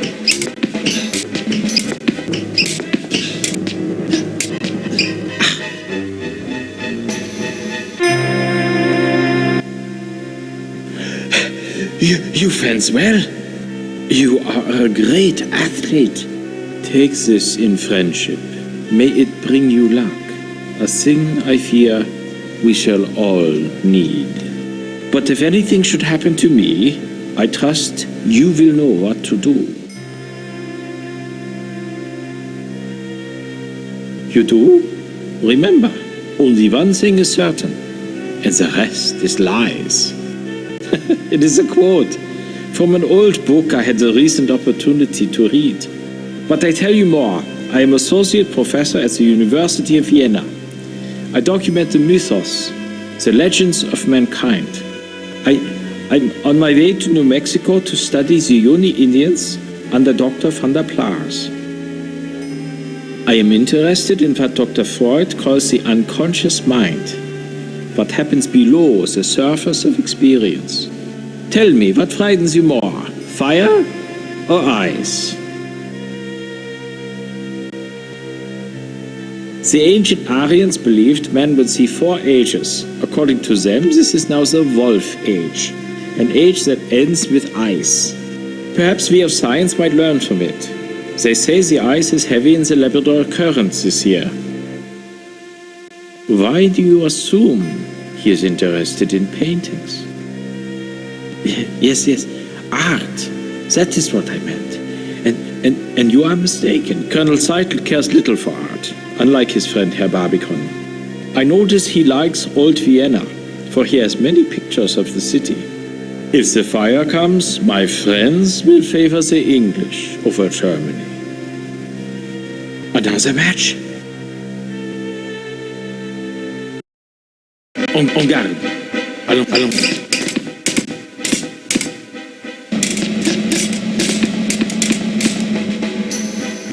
Et là. Allons. Et là. Allez.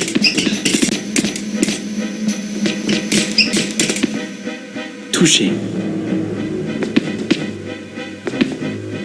Allez.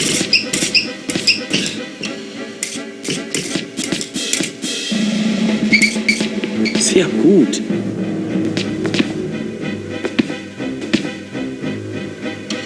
Allons.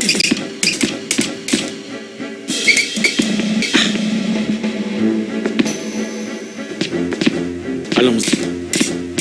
Ah, verdammt.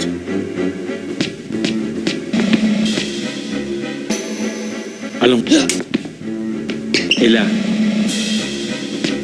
Allons.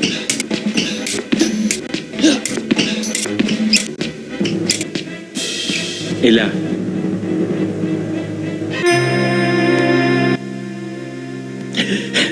Very good. You have proven yourself, and I must confide in you. Colonel Seidler suspects I value my friends more than Germany. He's right. Another match? En garde. Allons. Et là. Allons.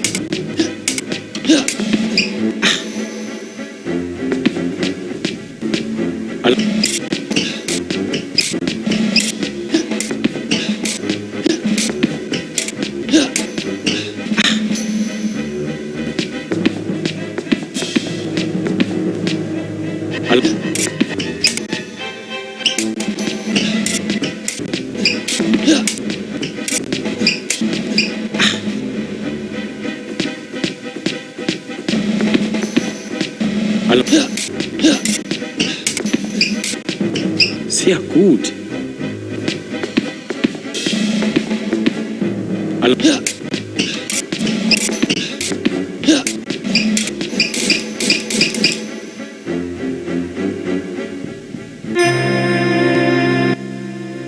You are a great athlete. Another match? Let us meet later. I will tell you more. For now, keep the ring. I bid you good night.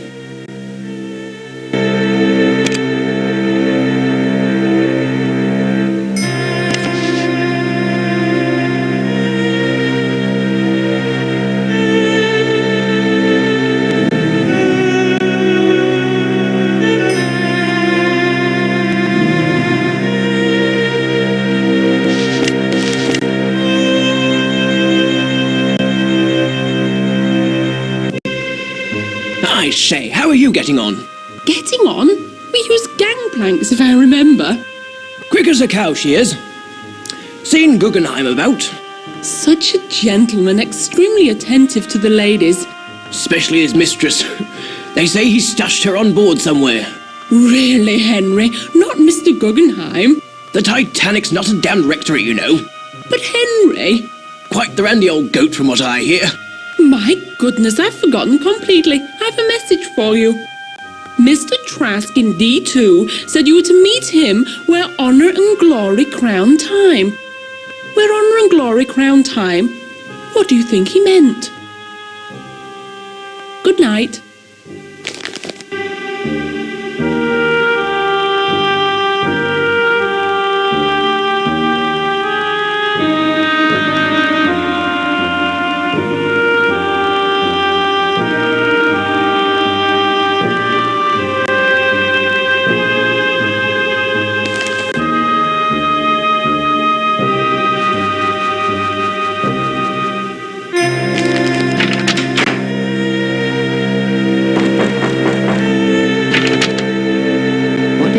Mr. Hadelitz want? I'll see if I can dig something up on him. Their partnership appears to be dissolving. Who else knows young Hadelitz? Talk to anyone who may have seen him. Hadelitz's ring. Maybe Trask can tell you more about it. Finally, you're on the right trail. Follow those leads.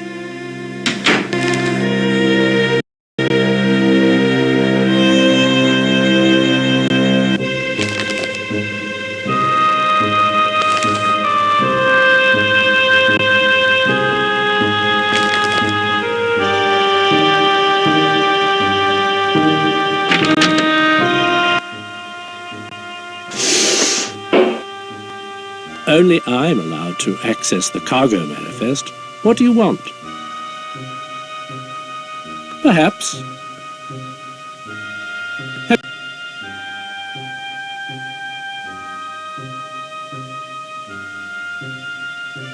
Mr. Astor, he's not to be disturbed. Have you... The Burnses? Cabin C78. Have you a name? Mrs. Conkling? In cabin B59.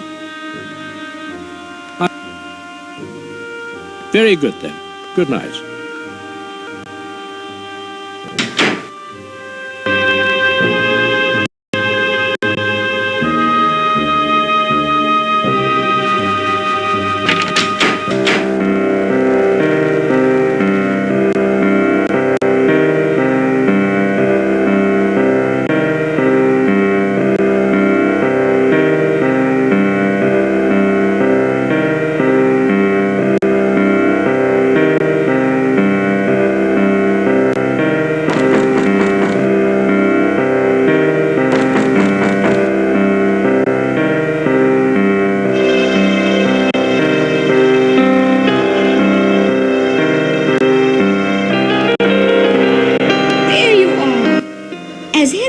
I say Bruce Ismay should get a medal.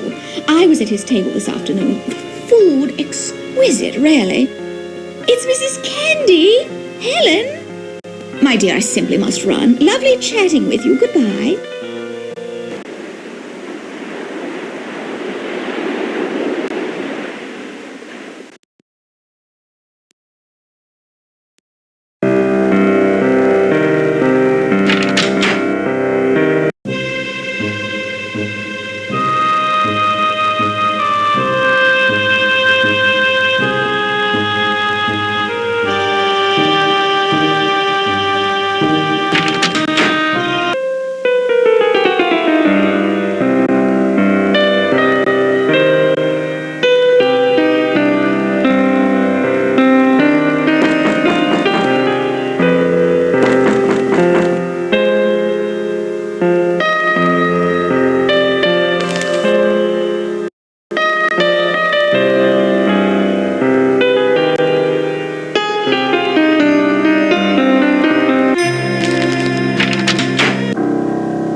There you are. I have evidence of a scandal. I have seen a first-class passenger, a Mr. Hadelitz, among the steerage class. He's been gambling with the crew and worse. I followed him into third class, on F deck, where he visited the room of an unchaperoned young woman. I will speak to the authorities. Such behavior, it smacks of socialism and unrest. I'm looking forward to talking with you about the mission.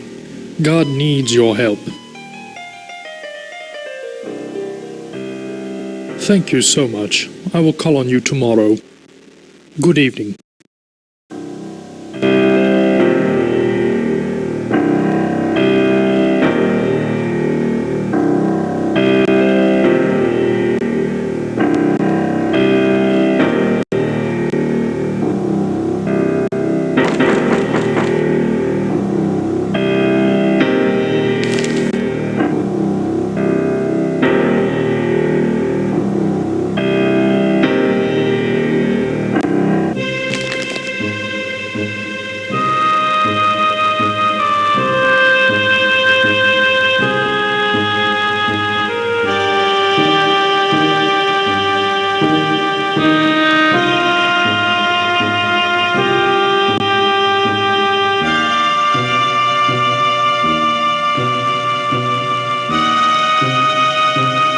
You've arrived. I was expecting you. I was just holding court with these two ladies. Honor and glory. Crowning time. They say 100 wood carvers worked on the Titanic. Such effort. Now in such danger. Yes, for the ship. And for a mutual acquaintance. I visited with a very nice woman in second class, a Mrs. Hart. Won't sleep a wink at night, she says, because something dreadful is about to happen. She believes to call this ship unsinkable flies in the face of God, and such arrogance will be punished. She should join the Bureau.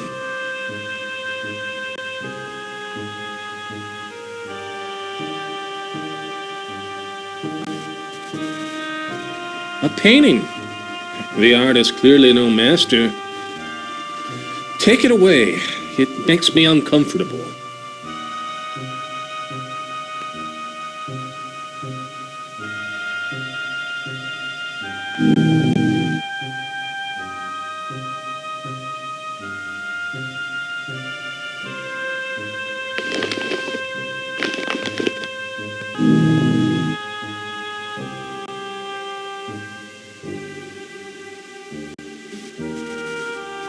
The Lambeth necklace.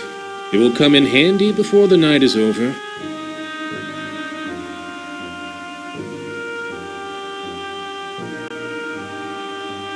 I see your friend, Willy von Haderlitz. He is in very great danger.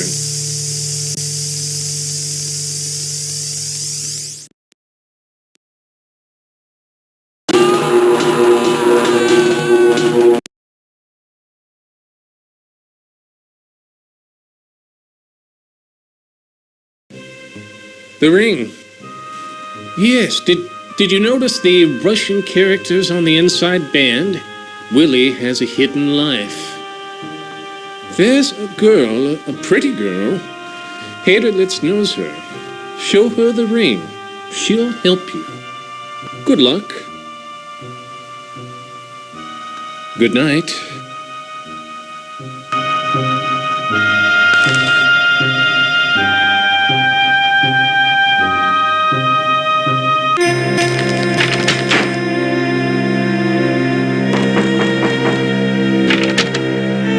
What did our young Mr. Hadelitz want? Fine.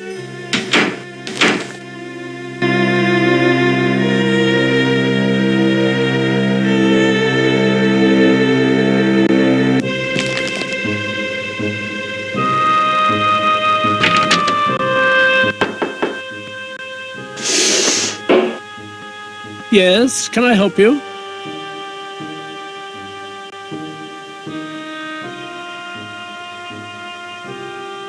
Yes, indeed, all jewels go right in the safe. I can check. Have you a name? Mr. Conkling is in cabin B59. Have you a...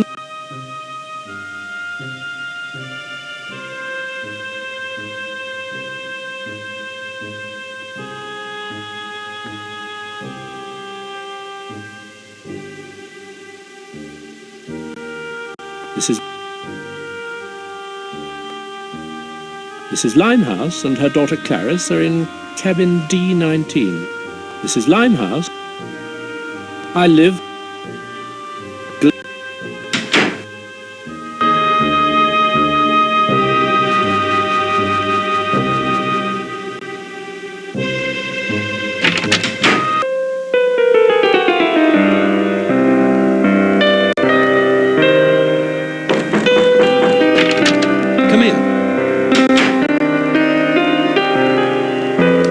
Meet you earlier. However, my wife and I were calling on the Astors. Madeline's pregnant. Beatrix was thrilled. We have no children. I see. It's a ransom. May I present Mrs. Conkling? You should pitch the ungrateful girl overboard. Your clothes, French cut. Quite fetching. I forgot to tell you when we first met. Beatrix is on her way to California. She's got a new project in... Where is it, dear? A cow town, someplace called Los Angeles. I'm doing up a little resort there. It's called the Beverly Hills Hotel. So, where is the Irish tart? Dreaming of her newfound riches? We were just talking about that, darling. My husband and myself extended every courtesy, showed every kindness to Shayla. We've no children. Shayla became quite dear to us. So her theft hurt us all the more for the trust we placed in her. Don't fail us. Now, excuse me, I must retire. I have a frightful headache. It was a pleasure. Good night. Andrew? My wife felt strongly about Shayla. As I've told you, we've no children of our own. Look, you must get that letter. Don't wait until tomorrow. See if you can speak to Shayla directly, without her brother. She's in the third-class cabins forward, on F deck, number 59. Good night. I'll speak to you tomorrow.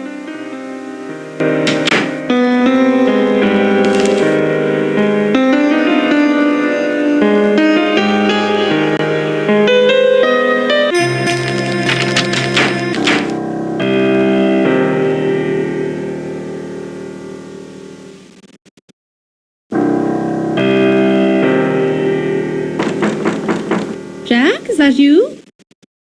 I'll be right out. I don't want to wake the baby. Oh. But we were meeting later. Where's Jack? Please, I don't want no trouble. I didn't know the letter was so dear. I just wanted to take something, anything that looked valuable. For the baby. It was Jack who read it. Saw it was bad for Mr. Conkling. He said the bit about selling bad steel would ruin him if it was to get out in the papers. My baby, Eddie. He's the only reason I stood them last month at the Conklings. I knew Mr. Conkling weren't going to leave his missus. I was only a parlour maid, but I didn't care. I was happy to have his baby. Him and Mrs. Conkling, I thought they was so kind, until I found out that Mrs. Conkling was going to steal my baby for her own. Once I had it, she would fire me and take Eddie for herself. She can't have her own babies. So they used me to get one, to get Eddie. When I found out that was her plan, I left. I didn't know the letter was anything. I thought it might hold £1 or £2. Anyway, Jack, he says Mr. Conkling got the letter from an engineer up at the mill. Said the mill's been making bad steel. High in sulfur is what he called it. The steel's no good, and they put it in the Titanic. It'd be a scandal if it got out. That's why Mr. Conklin wants the letter back. But Jack, he says Conklin'll have to pay us to get it. $5,000. Mrs. Conklin's probably behind it. All she cares about is a fine name and pots of cash. And a baby. But she won't get Eddie. No, she won't. And if she tries, I'll ruin her. Make her poor as me.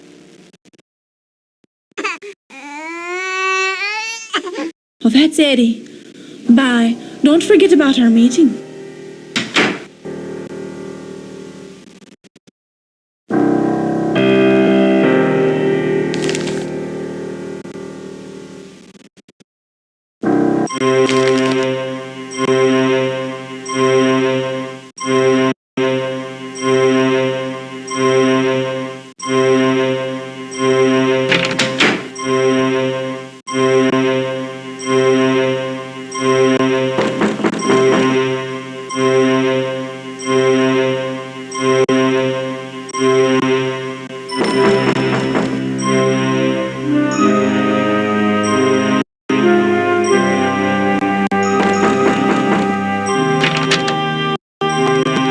Yes? You want something? It's Willie's ring. Willie, what's happened? Something bad, hasn't it? Something to Willie. He told me if I ever received this ring, I was to know that whoever gave it to me was a friend, and to tell them about the notebook, that they should find it. Willie's hidden a notebook on board, that's all I know. Now what about Willie? Is he hurt? Oh, he told me jokes. Bad ones, but he made me laugh. Not like Mama's friends. Mama, she doesn't like Germans, unless they've a title to their name. But I like Willie. A lot. May I have it? The ring? Thank you. I'll never forget this. Willie's in trouble. Please help him if you can.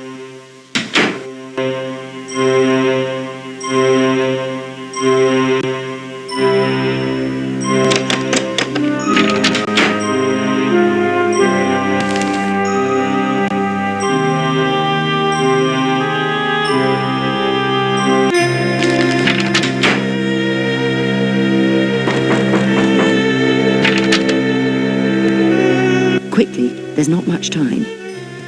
Willie Hadelitz is dead, electrocuted in the Turkish bath. I heard one of the officers talking about it. This may not have been an accident. Apparently, someone wants that painting badly enough to kill for it. Do you have it?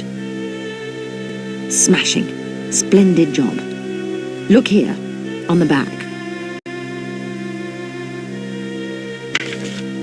It's a plan for Allied troop deployment in France. If Germany ever invaded, they'd have destroyed us. No wonder Hadelitz was killed. Well, Berlin won't get this now. Leave the painting with the purser. He'll keep it with the Rubaiyat. Young Hadelitz, a Tsarist spy? It's beginning to become clear. Quite possibly. We need more information about the murder. A notebook. Zeitel's previous mission was aiding a band of Russian revolutionaries called Bolsheviks who want to overthrow the Tsar. The Germans would like nothing better than to see chaos in Russia. I'll bet that notebook's got names of Russian radicals. Such a list would be very important to the Okhrana, the Russian secret police.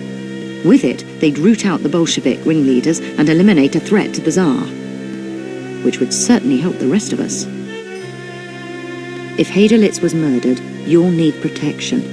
Here, this pen releases a single burst of knockout gas when opened. Find that notebook. It could be vitally important. And give that painting to the purser. Go investigate the situation at the Turkish bath. Move.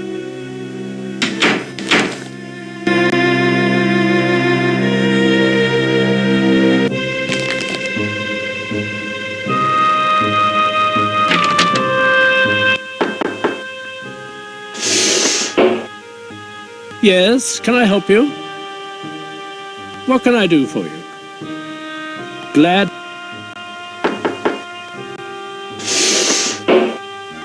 Yes, can I help you?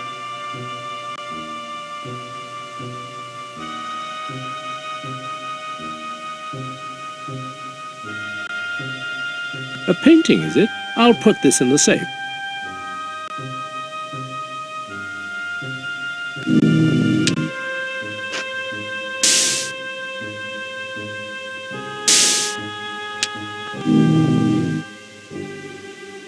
We really don't make a practice of storing personal effects. I'm sure that item will be safe with you.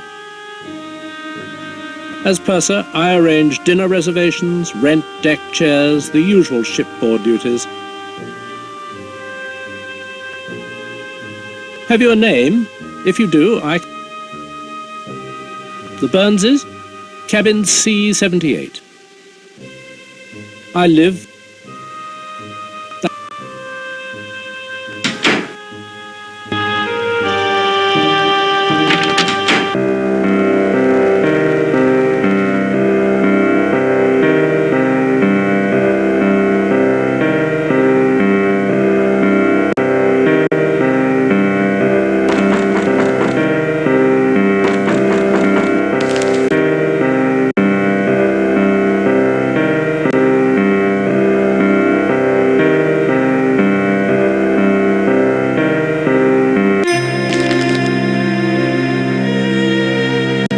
What have you heard? Anything? Tell me. You knew him? Look. Don't breathe a word to anyone. Do? Bloody well nothing. Not till New York. The rest of the passengers must not be alarmed. Ismay is going to raise hell when he hears. And I thought this would be an easy trip. Talk to Smethers, his steward. Say the man came down here after using the squash courts. Yes, yes, but be careful what you send. We don't need any scandals. Be my guest. Mind you, it's not pretty. Now, if you'll excuse me. Most regrettable. Most regrettable indeed. The young German gentleman, dead. In the electric bath. Quite unanticipated. He was alive, most vocally too, just a few hours before, arguing with someone on B deck. The gentleman's voice was unfamiliar. About a painting. He'd misplaced it. And the other gentleman wanted to know where it was. Yes, I believe Dr. O'Loughlin is waiting to move him, so as not to alarm the other passengers. It is, I must warn you, a most unpleasant sight. Very good. This is most irregular. Most irregular indeed.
I think you've seen enough. Seaman, check course. Now I remember why passengers aren't allowed on the bridge.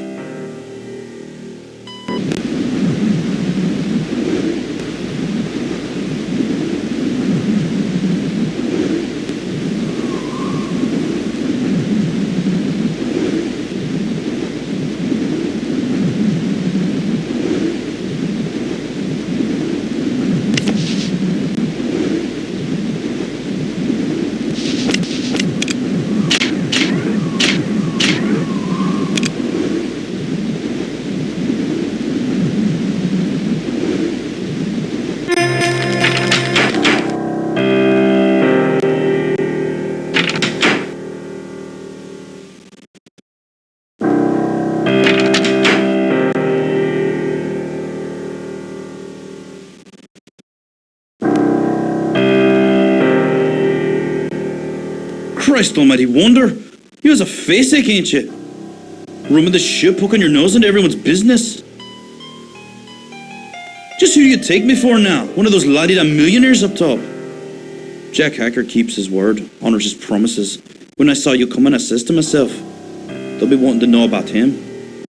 The foreign gentleman, German I suspect, a remedy nervous type he was too. Give me a bob and told me to tell whoever asked to repeat a phrase word for word. You want to hear it now?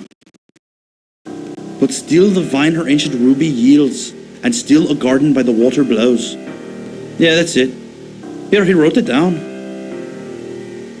What's it mean anyway? Some rich man's game you play? You can have it. Just tell Conklin we want the money tonight.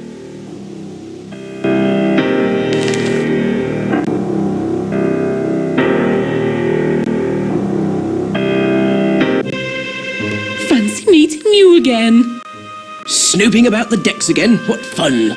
Oh, Henry, snooping. Really? Such dreadful taste. Reminds me of that chap Burns, that photographer who took pictures of the ship. You should look him up. He's on sea deck. He has such a lovely wife, too.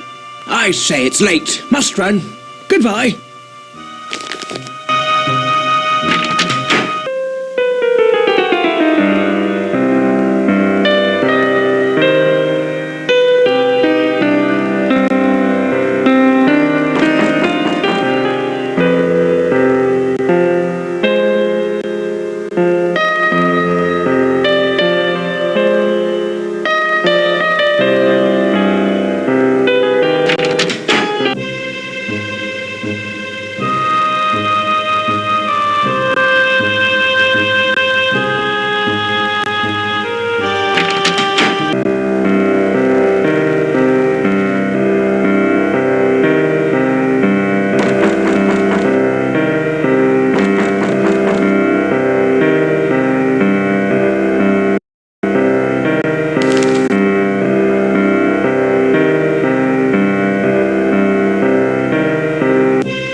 Don't mind if I do. Smoke 'em if you got 'em, I always say. Gave a pack of these to the German kid early tonight. He's an odd one. While we was docked in Queenstown, I saw him on top of one of the smokestacks. The last one, right at the top. Who knows what he was up to? Looked like he was hiding something. Crazy crowd kid.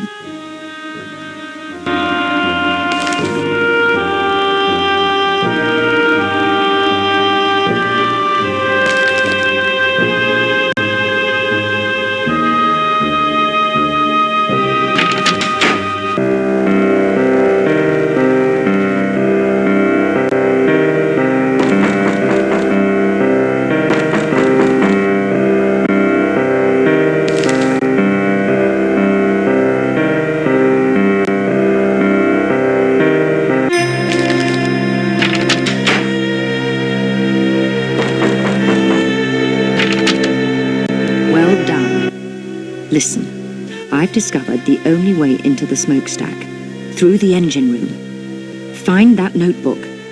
Helping the Tsar will help us too.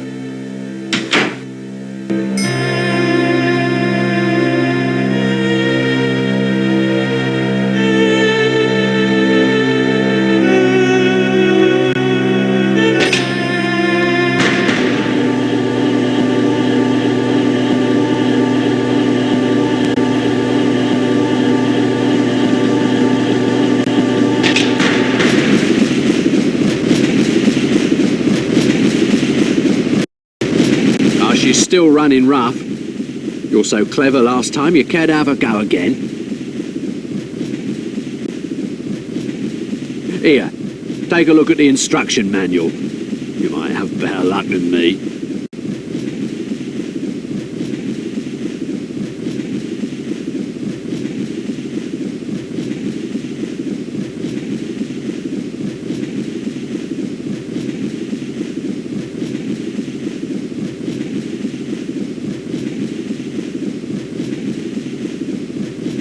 Right. There's a gauge showing the turbine's power output. The needle's got to move into the green zone.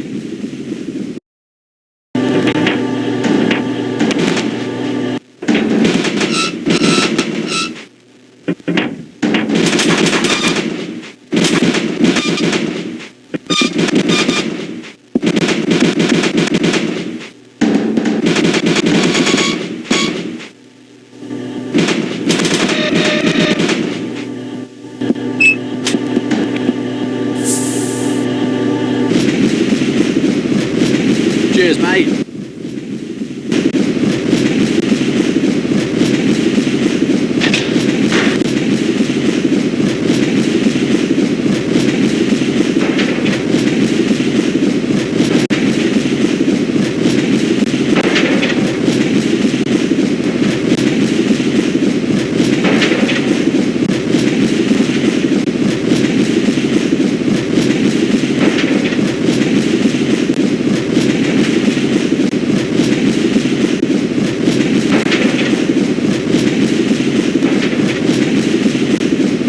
You have interfered in my affairs for the last time. You are the one who stole the ruby yacht. And Sasha's painting. I know you have it. Prepare to die at the hands of Serbia.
I think that notebook is for me.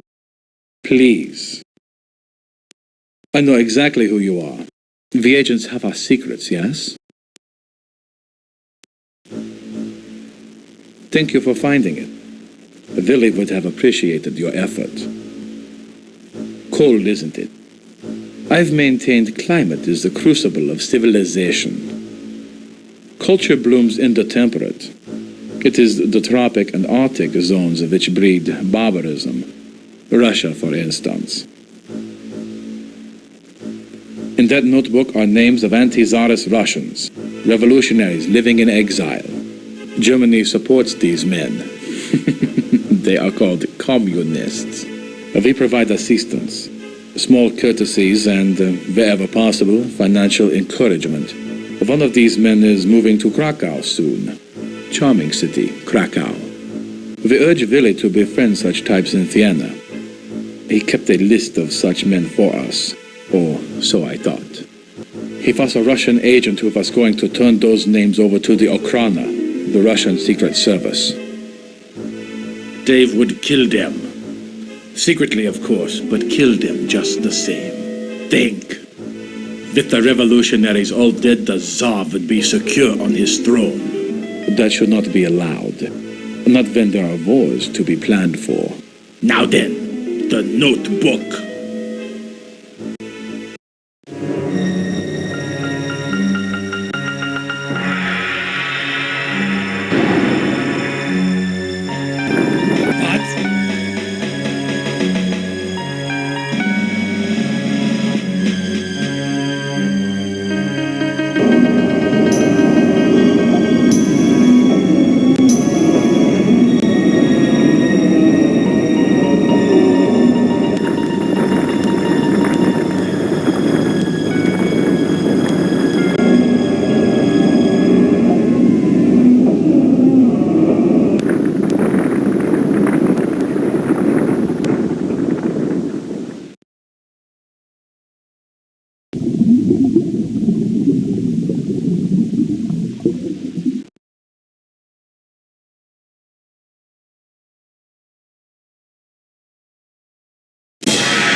An iceberg.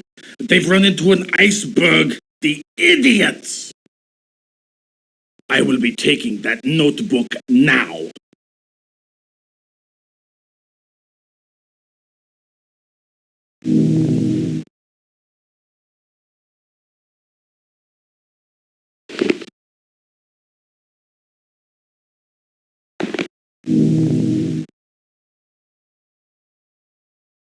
No, no. As an agent, you should be far better than that. How generous. But the answer's no, I am afraid.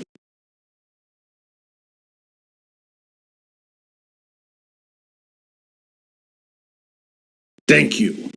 These names won't be disembarking in New York. Neither, I am afraid, are you.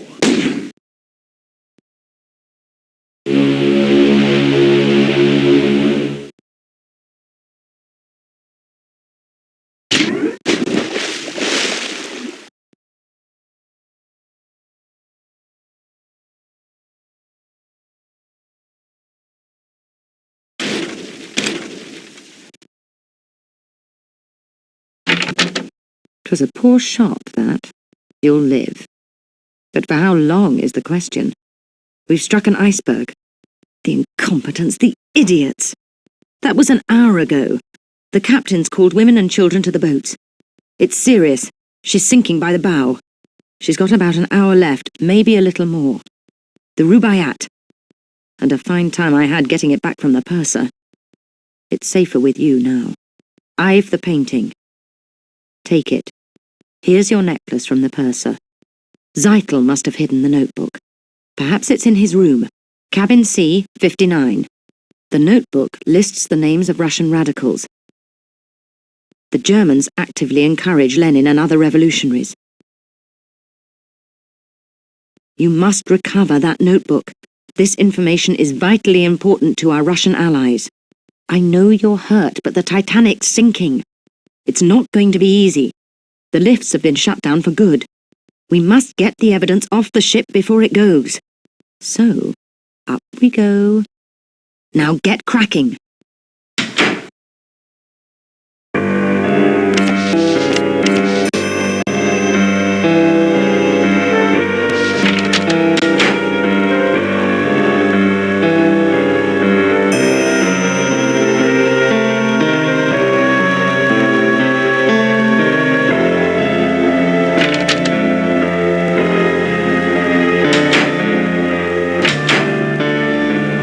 You had wanted this? Not quick, are you? Willy's names stay on board, and not with the Russians. A pity about the Titanic. She's going to sink, you know.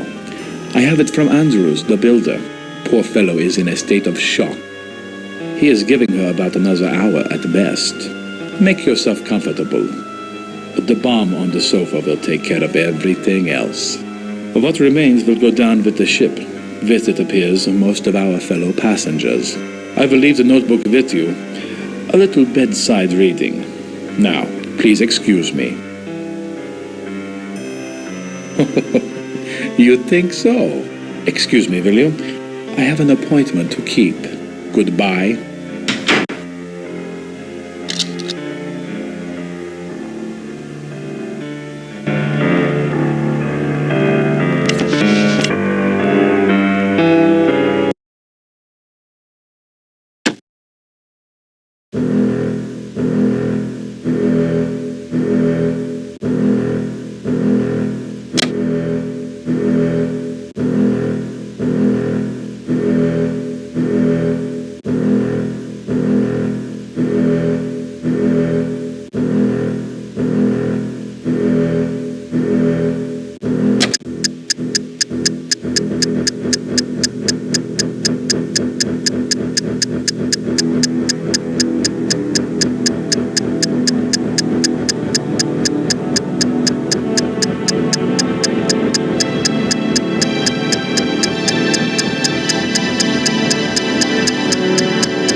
Bonsoir, mon ami. Sit if you like. Talk to me.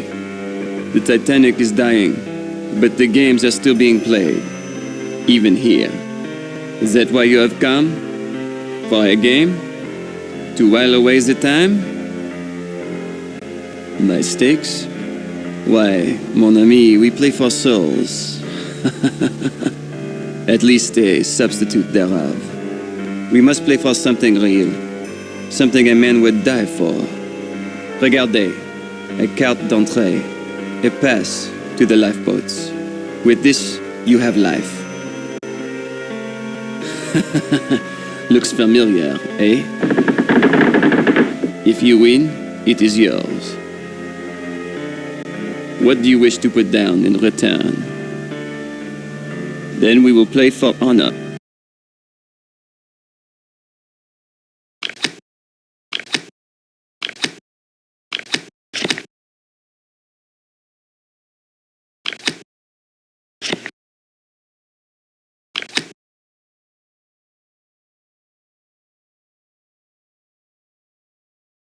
Well, maybe I see you again. Before you die. Adieu.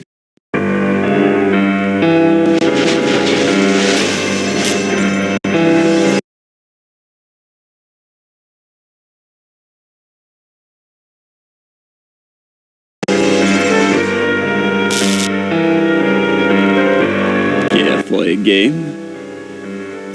We must play for something real. Ah, jewelry. Such diamonds. Quite valuable. Almost as beautiful as the Lady Georgia. Bien. If you win, you receive the boat pass. If I win, I get the necklace. Let's begin.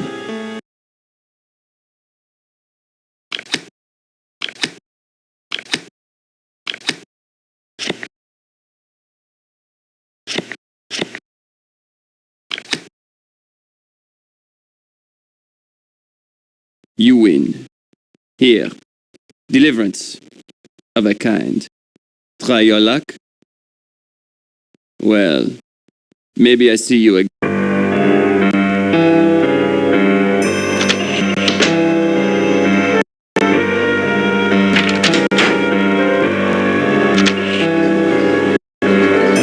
If you've come to get me to leave, I'm not going. I'm not leaving Willie. I want to stay near him on the ship. We met here in the lounge the first night out. He introduced himself. Willie was so kind. Not like Mama's friends, they just want our money. I'm staying with him. We went for a walk that night on deck. There were so many stars, just like tonight. I told him you can't see the stars in New York. The lights burn too bright. I told him to go to Central Park. I was going to take him to the park to show him the stars. Here, take this shawl. I don't need it. If you get to New York, visit the park. That's where you see stars. That's where I wanted to take Willie. Goodbye.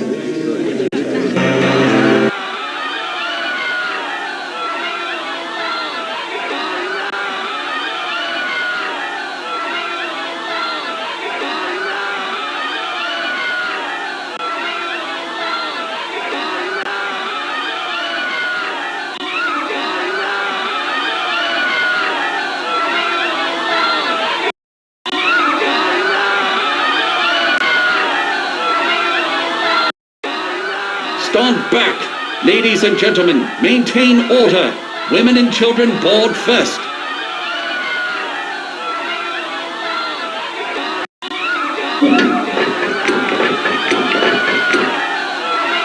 Prepare to swing out!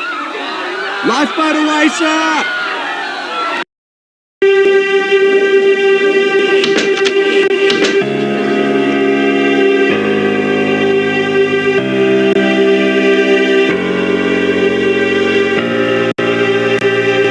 I wondered when you'd rematerialize. We're in a bit of a spot, don't you think? Me?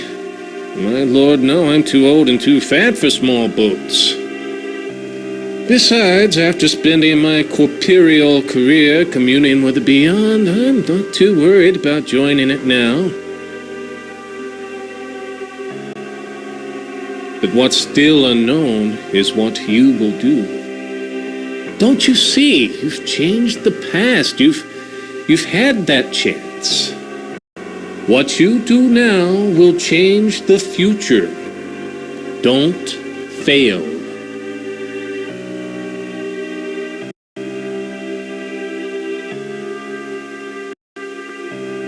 Incredible. The Rubaiyat, the one stolen in Paris. It is coveted. And bloodshed surrounds it. This book will bring sorrow to the world.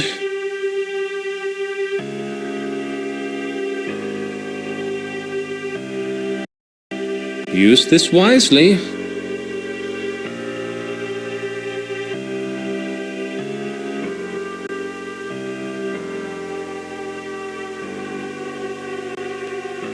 Mr. Haderlitz's notebook. Don't you lose it. The information it holds is important. I'm heading somewhere far more interesting. Let those who would stay save themselves. You have the boat pass? Good. Use it wisely. You've changed the past. Now, change the future. Hurry.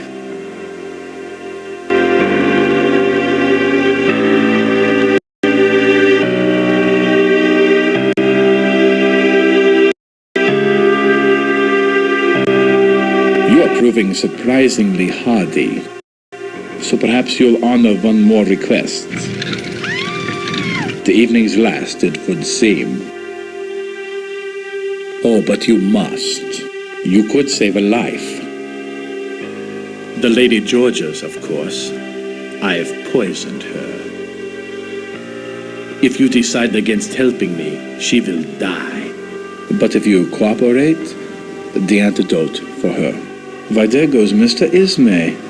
He's abandoning ship. Not just the women and children. The president of the line gets a seat too. So, will you help? Good. Listen closely. You have the painting, and we both know its true value. Please, the painting. Hand it to me. Thank you. And since I am a man of my word, the antidote. And in the spirit of the evening, I will even tell you where she is. Sasha's cabin, A14.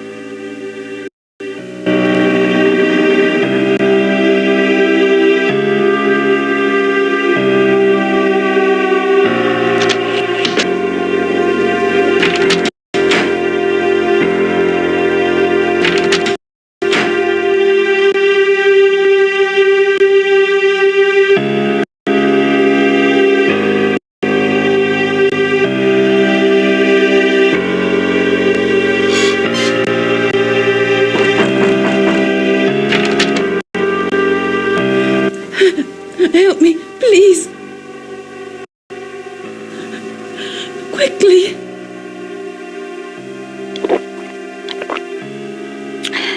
God, thank you. Why has he done this? The one Sasha has, he wouldn't let it out of his sight. Sasha ran below, towards the turbine room, to retrieve his valuables. I don't know. Can it matter now? Meet me then, on the boat deck, with the necklace. It's a new start.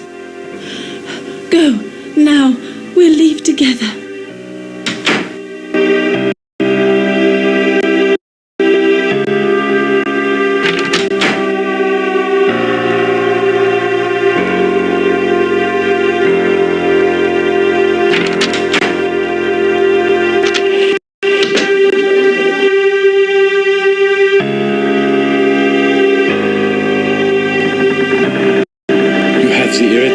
Habit of appearing most unexpectedly.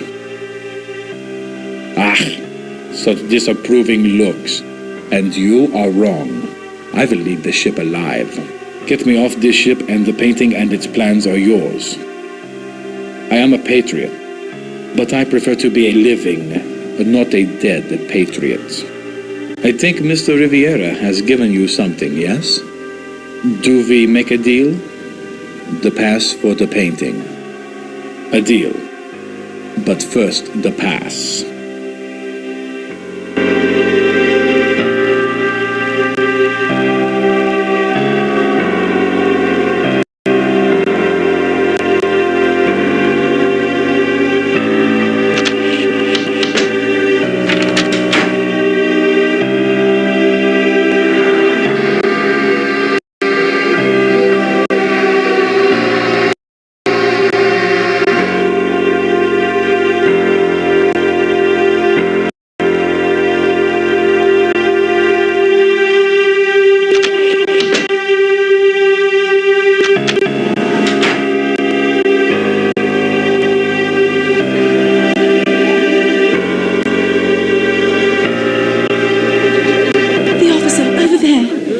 Let you on that boat?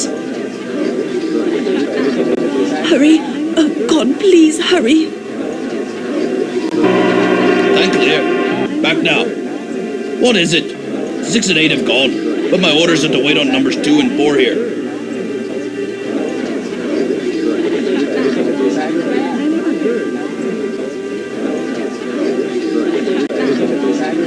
Pretty nice she is, but my boats are gone. I can't help you. I'm not lowering 2 and 4 until the officer comes down. Talk to Officer Morrow. Women and children to the front. Just a few more minutes.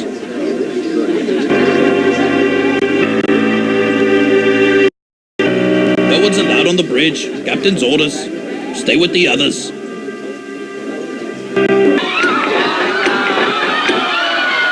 Don't push. Keep your hands well inside the boats.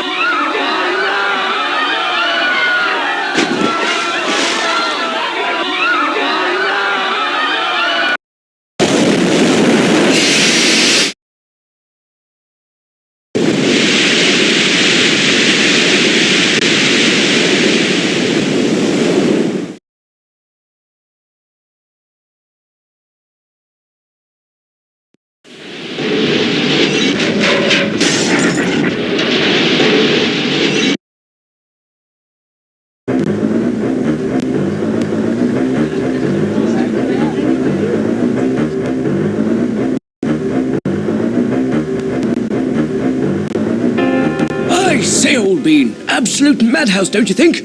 People running hither and thither, no organization, no plan of attack.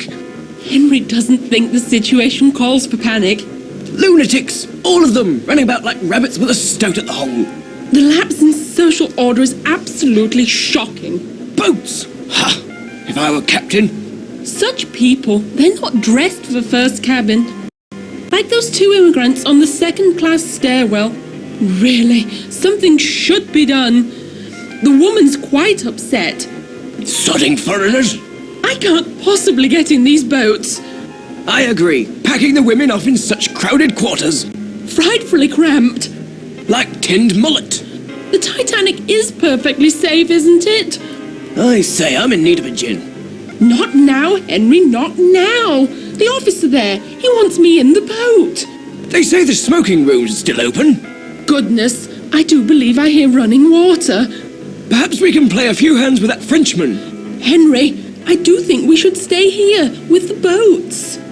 Blast it all, Ribena. Pitch yourself in. I say, old bean, coming with? Yes, do get in. We so enjoy the company. Hoist a leg, old bean. In you go.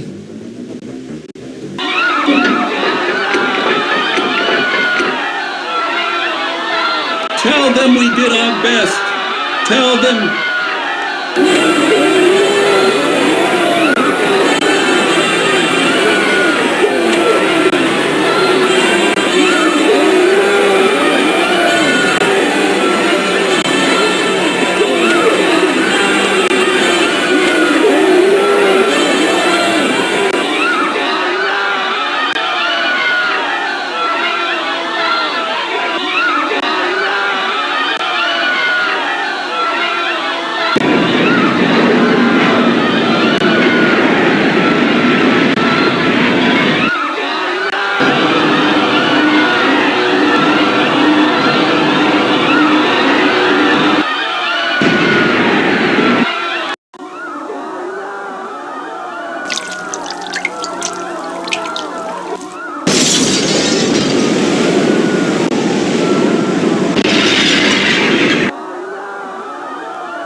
Left the sinking ship without the Rubaiyat, nor did he have the real Lambeth diamonds.